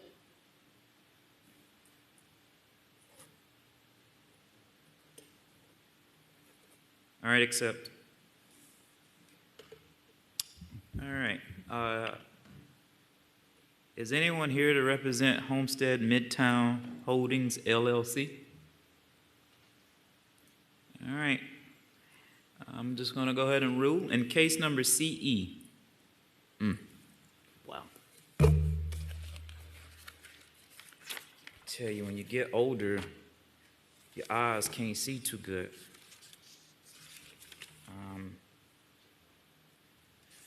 Find the case number so I can read it right. Citations.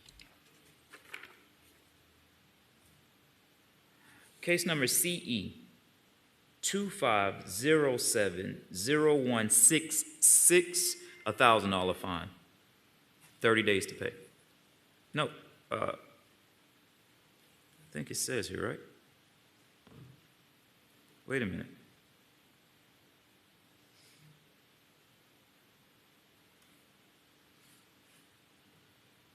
$1,000 fine, 30 days to pay. Not paid within 30 days, $250 a day. Thank you. With an admin fee? Admin fee of $80. Thank you. Next case, under civil citations, my apologies. Next case, under previously heard, item number 1, Code Officer Valencia, case number CE 20090084, Andrea M. Peluso, Luis F. Gaitan. This is a affidavit of non-compliance case for property address 2557 Southeast 3rd Street. It was cited for code section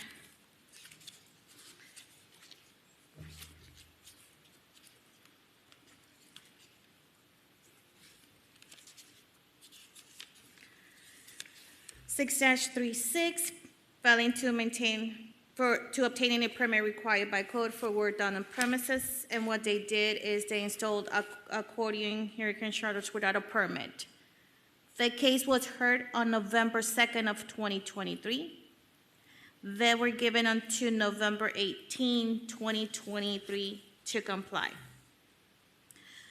Affidavit non-compliant was sent on 8/05 of 2025. The property was posted on 8/06 of 2025. I took the photographs on 9/9 of 2020, and the affidavit non-compliance posting on 8/06 of 2025. Can you give me some dates again, please? Starting from the beginning, what was the first date that this was? The case was heard on 11/02 of 2023. And they were given until November 18, 2023 to comply.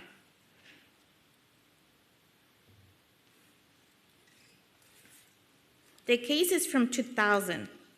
Oh, okay. Wow, 25 years ago. No, I'm sorry. Give me 1 second. 2020. My bad.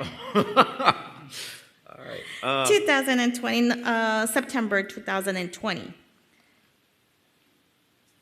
Do we have a file on that so I can see what was said or no? I do have the notes. Can I review the notes before I make a?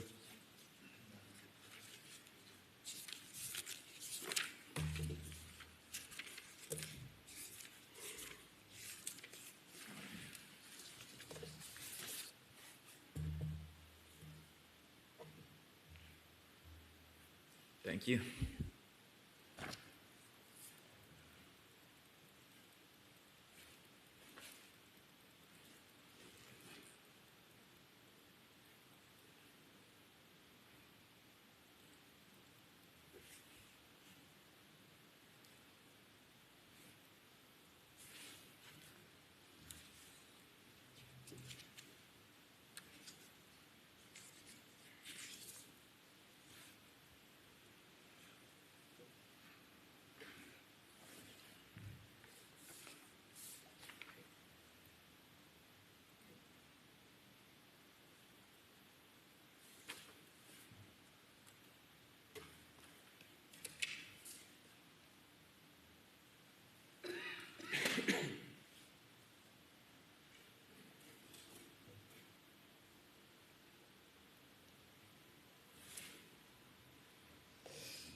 Can I, oh.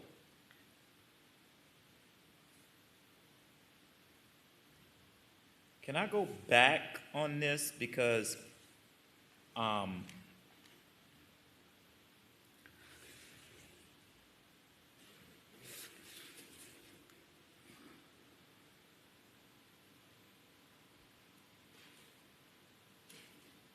in the statement here, it said that it would be a violation if it became non-compliant. So I'm going back to November of 2023. I'm able to do that, right? So for clarification, the magistrate previously found guilty in Yes. November 2023. This was my case. Then yes, you're able to ratify the fine back to the original date. So I'm going back to do that because in November, just for the records, the order was done November 2nd, day of November 2023, where it clearly states in the order, it is ordered by the special master that they should pay the fine no later than 8 a.m. on 11/18 of 2023. Failure to comply by the said date may result in a civil penalty, therefore being assessed each day of the violation. I'm within reason. All right. So we're going back to November the 18th, and for every day that they have been in violation, it's going to be a $1,000 fine as of today, or as of that day, the 18th of 2023, and it's going to be $100 a day from November the 18th of 2023 to current. Special Master, I haven't finished with my testimony. Oh, I'm sorry. Oh, that's fine. Go ahead, finish your testimony. No problem. I took the photographs on 9/9 of 2020 and affidavit non-compliance posting on 8/06 of 2025. The photos fairly and can represent what was observed. Special Master, please accept the photo submitted as evidence. I accept. In the case number CE2, is there anyone in the room that represents this case? All right, we're going to move forward with the judgment. In case number CE200900084, going back to November the 18th of 2023, $1,000 fine, $200 a day until it is resolved. Thank you.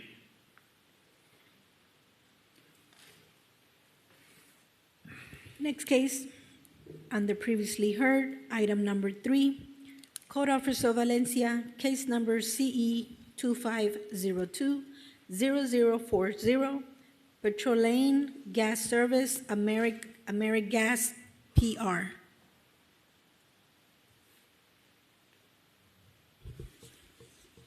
This is also an affidavit on non-compliance case for property address 705 South Chrome Avenue, and that's for the 40-year recertification.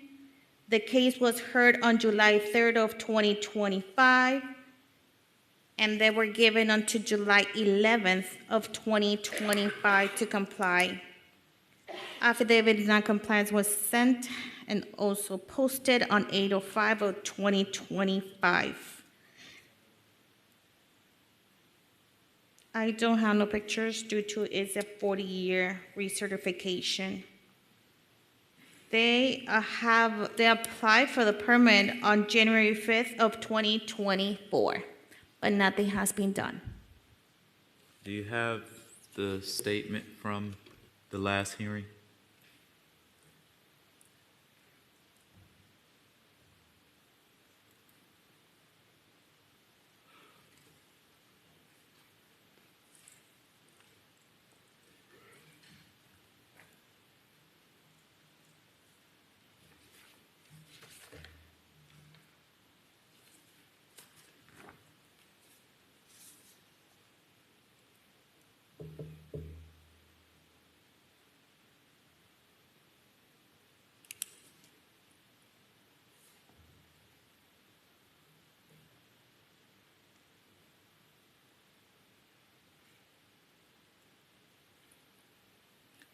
You can go ahead and close their statement out.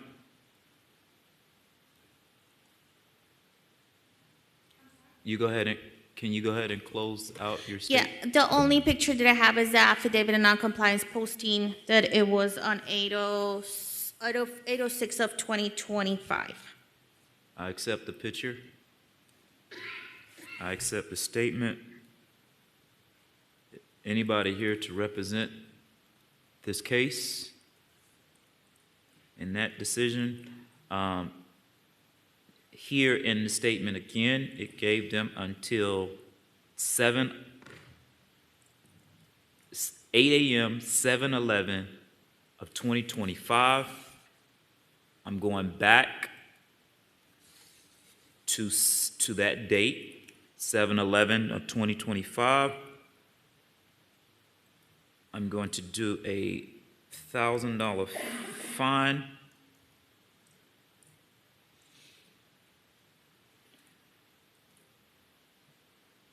With $200 per day, $80 administration fee. So in case number CE 2502040, $1,000 fine, $200 a day, $80 administration fee. Thank you.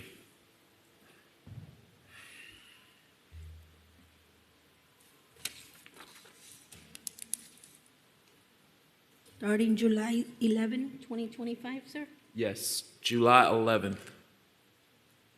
Next case, under previously heard, item number 4, Code Officer Valencia, case number CE 25030082, Landmark 370 LLC.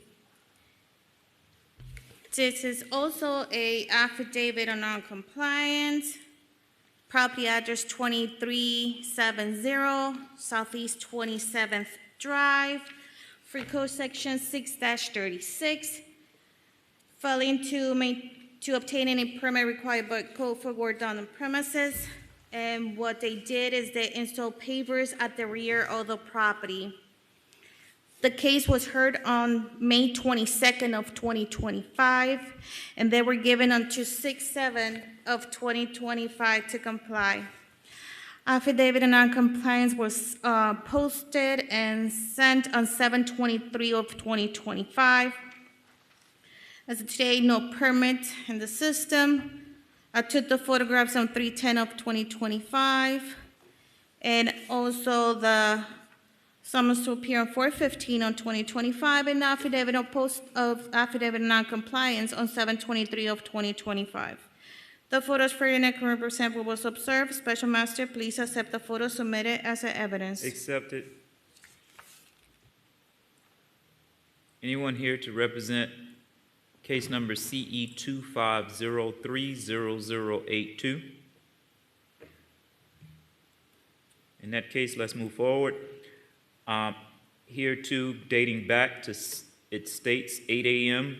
of 6/7/2025. 25, failure to be able to come compliance results in a fine of each day of the violation. $1,000 fine.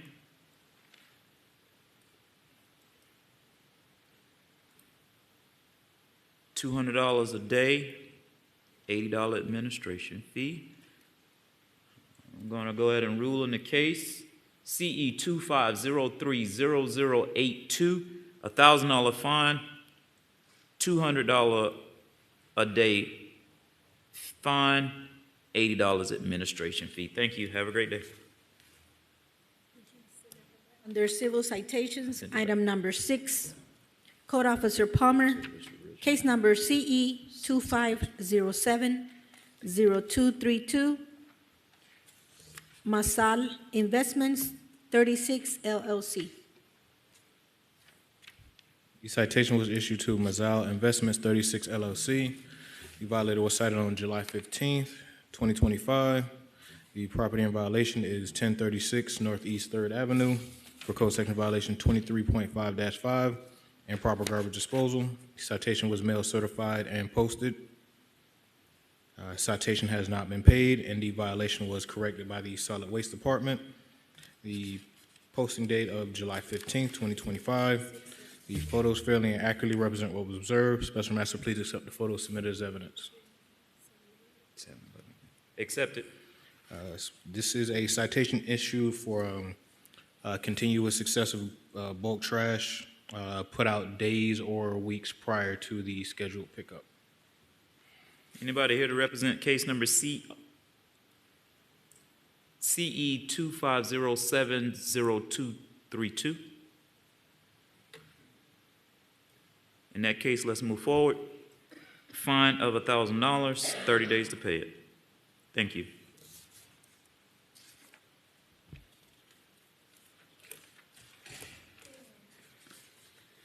Next case, under new business, item number 5, Code Officer Morataya, case number CE 2504-0465, Alexander and Tanya Kane. Property was cited April 30th, 2025 for code section violation 6-36, non-permitted work. It's for a rear terrace without a cedar permit. Notice of violation and summons to appear were mailed via certified mail and posted on May 1st and July 24th, 2025. Compliance was not met, therefore the property was set for today's hearing. Currently, the property is still in violation. I took the photographs April 30th, 2025. As of today, there's a permit on file, permit number 25080218. The photos fairly and accurately represent what was observed. Special Master, please accept these photos submitted as evidence. Accepted. Is the owners of case number CE 25040465 present? If not, let's move forward with the case. Give him a 30-day extension, $80 administration fee. Thank you. Next case, Code Officer, under new business, item number 6, Code Officer Morataya, case number CE 2505-0153, Enrique Noste Micaela del Alcázar.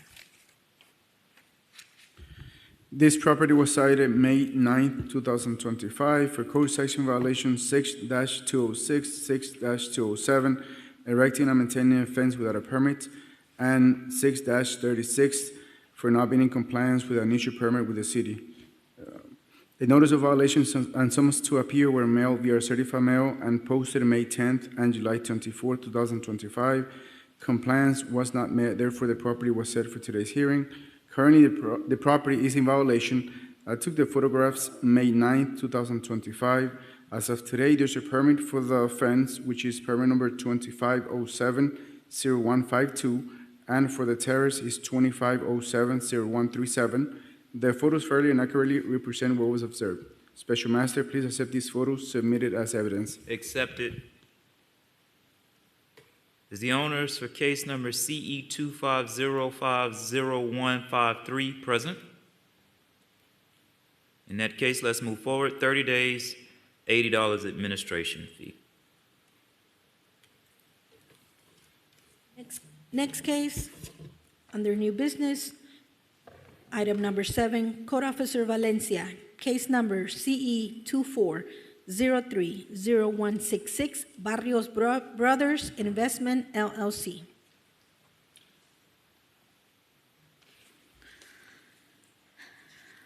The property was cited on March 25th of 2024. For core section 3403, 30-436, and 30-433, that one is complied. Code section 6-36, failing to obtain any permit required by code for work done on the premises, and that one is still in violation. What they did is they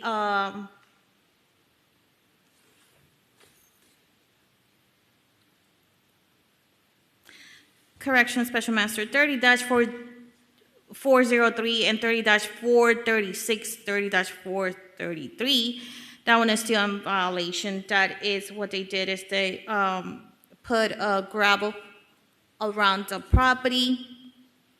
It's a vacant lot. And failing to maintain the permit required by code, they used some parking bumpers. However, they moved those out of that property.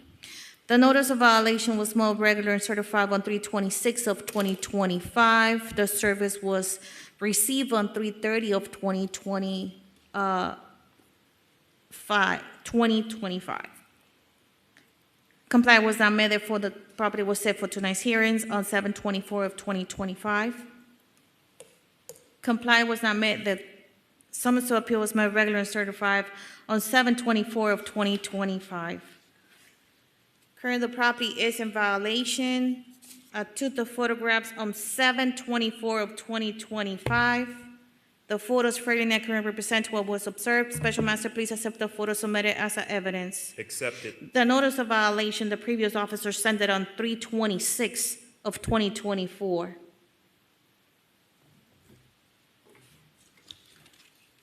As of today, they have not obtained or applied for any permit. I spoke to one of the owners. They say that they were going to comply, and they were under the impression that the former officer complied the case, but it's still open. Can I see, is it a previous citation? Oh, no, this is No, not it's not a this is previous new one. citation. It was a notice of violation that it was given to them. Nothing was done. The case was assigned to me. I posted the property on the 24th, July 24 of 2025. I made contact with the owner, but nothing has been done. There is no permits on file.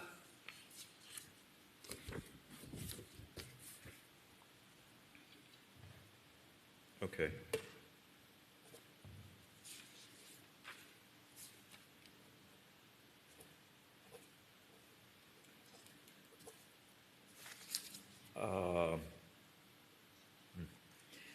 As of right now, I think all I can do is do a 30-day to be able to come compliance, $80 administration fee.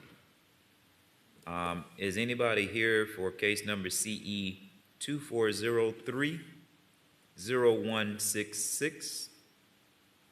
In that case, 30 days to come compliant.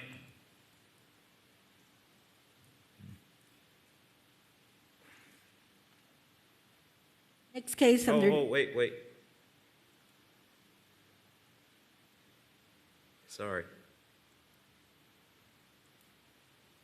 30 days to come compliant, $80 administration fee. I'm sorry, I had to read some notes real quick. Did I do that right? I didn't do that right. Did I do that right? Okay. All right. 30 days to come compliant, $80 administration fee. Next case, under new business, item number 8, Code Officer Valencia, case number CE 2503-0052, Barima LLC. The property was cited on 310 of 2025 for code sections 6-206 and 6-207, erecting and maintaining a fence without a permit. The notice of violation was mailed regular on 310 of 2025. Comply was not met, therefore the property was set for tonight's hearing. Summons to appeal was mailed on 8/08 of 2025, and it was also posted on 8/08 of 2025. Currently, the property is in violation. Took the photographs on 3/10 of 2025 with the posting date of 8/08 of 2025. The photos fairly and accurately represent what was observed. Special Master, please accept the photos submitted as evidence. I accept it. There's nothing. They haven't- Nothing in the system, nothing. Nothing on the And this system. has been since March? Since March, and there's people living in there, but it's under a corporation, LLC, and nothing has been done. And this is the first time that's come before. Yes, for now.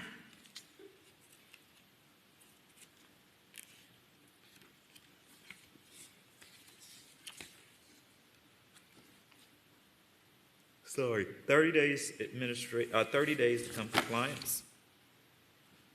$80 administration fee. Next case, under new business, item number 9, Code Officer Valencia, case number CE 2503-0054, Michael Escobar L. de la Caridad.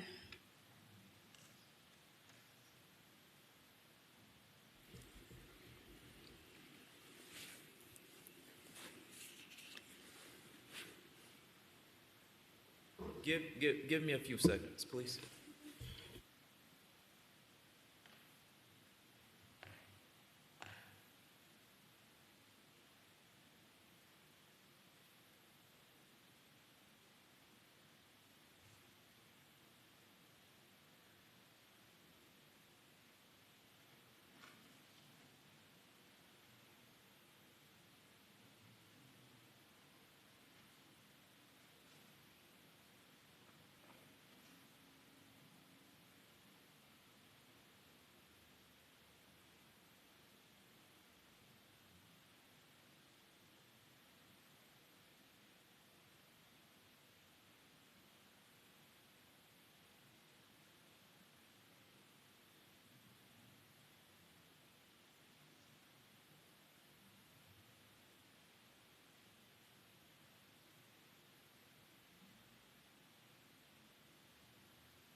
All right, I'm sorry.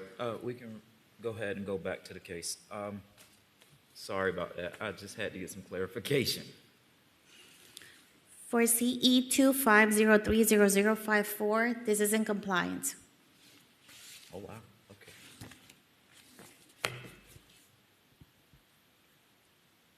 Next case, under new business, item number 10, Code Officer Valencia, case number CE 2503-0064, Albert Garzón, Barbara Encalada. The property was cited on 310 of 2025 for code section 6-206 and 6-207, erecting and maintaining a fence without a permit. And for code section 6-36, failing to obtaining a permit required by code for work done on premises. What they did, they extended the driveway without a permit. Okay. A notice of violation was mailed it was mailed on 3/12 of 2025. Comply was not met, therefore the property was set for tonight's hearing.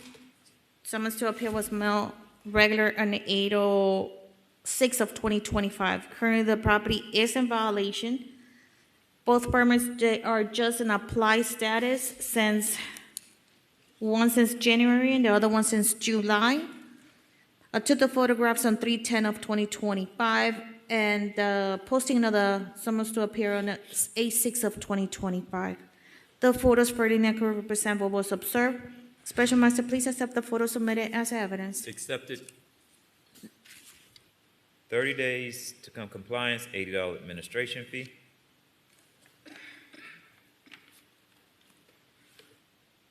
Next case, under new business, item number 13, Code Officer Valencia, case number CE 25030144, Oscar Norberto Perreta.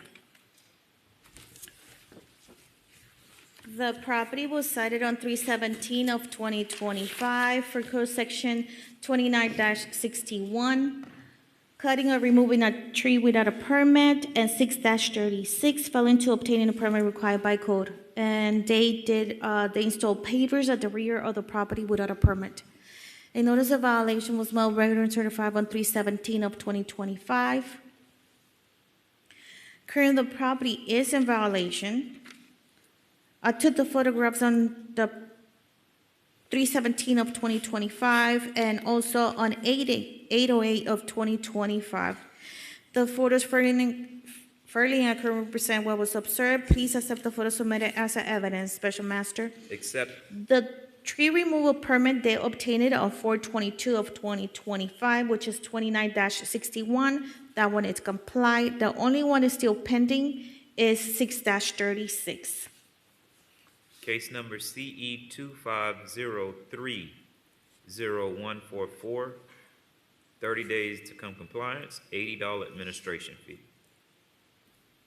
Thank you.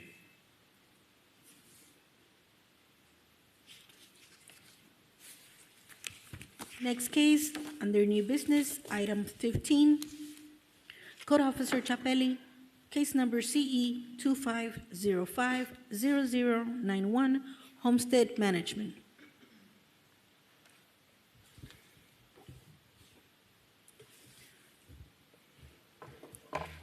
The property was cited on June 1st, 2025 for code section violation 6-531. This is for the 40 years recertification.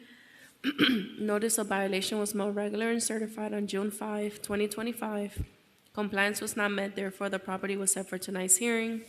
Summons to appear was mailed regular and certified on July 8th, 2025, with posting on July 9th, 2025. Currently, the property is in violation. I took the photographs on May 7th and July 9th of 2025. The photos fairly and accurately represent what was observed. Special Master, please accept the photos submitted as evidence. Accepted. Special Master, they do have a permit on file, which is 23010135, but it's been in an applied status since January 11th, 2023.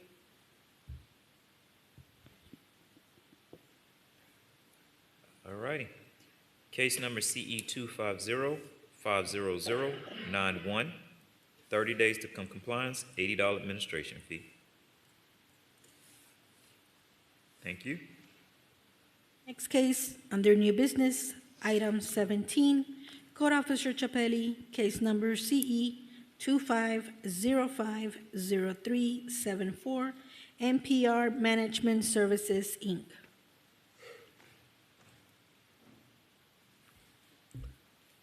The property was cited on July 3rd, 2025 for code sections violations 15-255 for window covering, that's complied, and 6-36 non-permitted work for the mini splits AC units.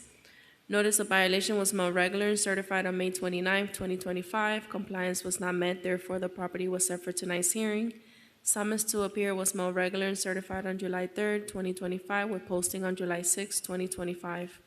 Currently, the property is in violation. I took the photographs on May 27, May 29, and July 6 of 2025. The photos fairly and accurately represent what was observed. Special Master, please accept the photos submitted as evidence. Accepted. Special Master, permit number 25070293 and permit number 25070294 for the installation of the mini splits are both in an applied status as of July 15, 2025. Thank you. Case number CE 25050374, 30 days to come compliance, $80 administration fee. Next case, under new business, Code Office Item Number 18, Code Officer Chapelli, case number CE 25050431, Juan Carlos Núñez.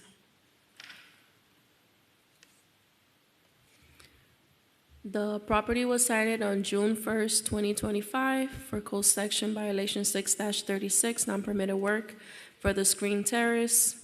Notice of violation was mailed regular and certified on June 1st, 2025. Compliance was not met, therefore the property was set for tonight's hearing. Summons to appear was mailed regular and certified on August 5th, 2025 with posting.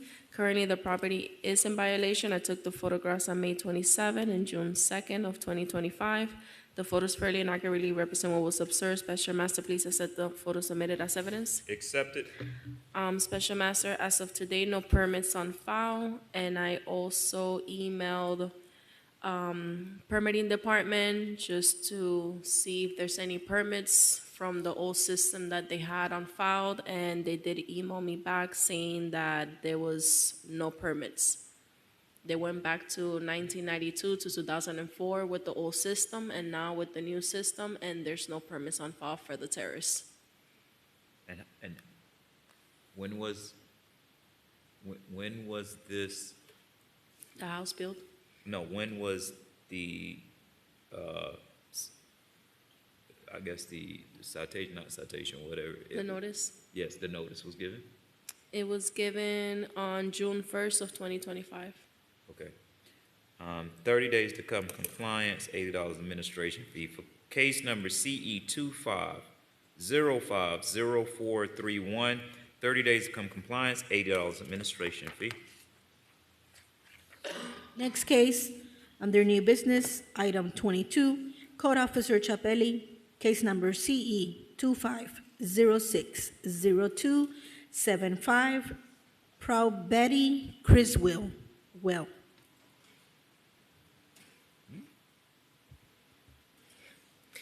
The property was cited on June 17, 2025 for code sections violations which have been brought into compliance. Sections 13-21, 13-32 for litter observed on the premises, that's complied. Section 19-51, 23.5-5, 23.5-36 for the accumulation of garbage, junk, and debris, that's complied. Sections 19-92 and 19-95 for overgrown grass, that's complied. 30-403 for having a commercial vehicle in a residential zone, that's complied. The property remains in violation for 19-1 and 19-6 for public nuisance conditions. This is due to the ongoing presence of accumulated items and multiple carports on the property. Notice of violation was mailed regular and certified on June 17, 2025. Compliance was not met, therefore the property was set for tonight's hearing. Summons to appear was mailed regular and certified on July 3, 2025 with posting. Currently, the property is in violation. I took the photographs on June 16, 17, July 3, July 6, July 17, and August 13 of 2025. The photos fairly and accurately represent what was observed. Special Master, please accept the photos submitted as evidence. Accepted. Case number CE 25060275, 30 days, $80 administration fee. Thank you. Next case, under new business, item 23, Code Officer Chapelli, case number CE 25060307, RMS Holdings LLC. The property was cited on June 18, 2025 for code sections violations 13-21, 13-32 for litter observed on the premises, 19-1, 19-6. Due to the presence of vehicles, tires, trash, and debris, 19-51, 23.5-5, 23.5-36 for the accumulation of garbage, junk, and debris throughout the property, and 29-11 for improper landscaping maintenance. Tree branches and limbs on the property are overgrown and in need of trimming. Notice of violation was mailed regular and certified on June 18, 2025. Compliance was not met, therefore the property was set for tonight's hearing. Summons to appear was mailed regular and certified on July 3rd, 2025 with posting. Currently, the property is in violation. I took the photographs on June 17 and July 6 of 2025. The photos fairly and accurately represent what was observed. Special Master, please accept the photos submitted as evidence. Accepted.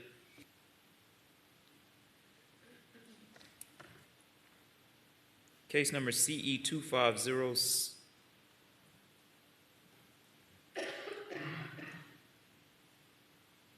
Let me repeat that. Case number 250-60307.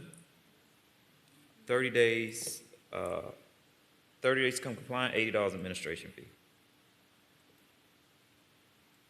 Next case, under new business, item 24, Code Officer Valencia, case number CE 25070059, 792 Homestead Boulevard, LLC. The property was cited on July 3rd of 2025 for Code Section 19-21 and 13-21 and 13-32. Property in little condition, 24-1 and 24-16. Obstructing right-of-way, and what they have, the tree limbs were over the alleyway on the side of the rear of the property. 29-11, improper landscape maintenance. The notice of violation was posted on July 3rd of 2025, and on 8/08 of 2025, the summons to appear was posted as well. The photographs fairly and accurately represent what was observed. Special Master, please accept the photo submitted as evidence. Accepted. In case number CE 250-70059, 30 days to come compliant, $80 administration fee. Next case, under new business, item 25, Code Officer Garcia, case number CE 25070327, Herbert Courtney at EST off.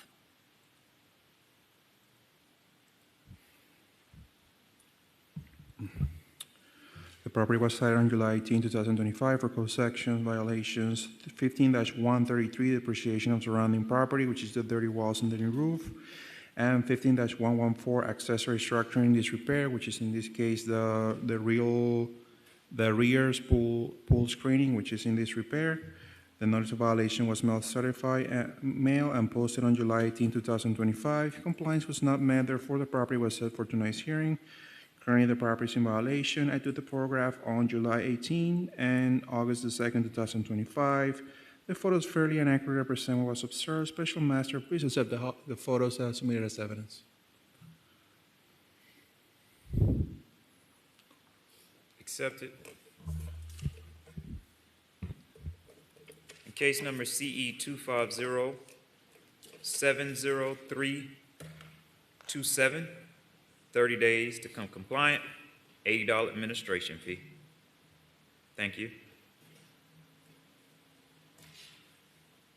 Next case, under new business, item 26, Code Officer Garcia, case number CE 25070385, AG EHC 2 Len Multi-State 1 LLC. Special Master, this case is in compliance. Thank you. Next case, under new business, item 27, Code Officer Garcia, case number CE 25070448, Lernar Homes LLC. Special Master, this case has been tabled to the next available hearing. I went to the property earlier today before the hearing. The property is approximately 95% compliant. There's just some minor debris that has to be removed, pretty much. Table. Case number CE 25070448, table. Meeting adjourned at 4:48 p.m. Have a great day.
Preliminary assessment roll for fiscal year 25-26, establishing a public hearing to consider the imposition of the increase to the stormwater utility fee, annual adjustment, and the method of collection, directing the provision of notice in connection therewith, and providing for an effective date.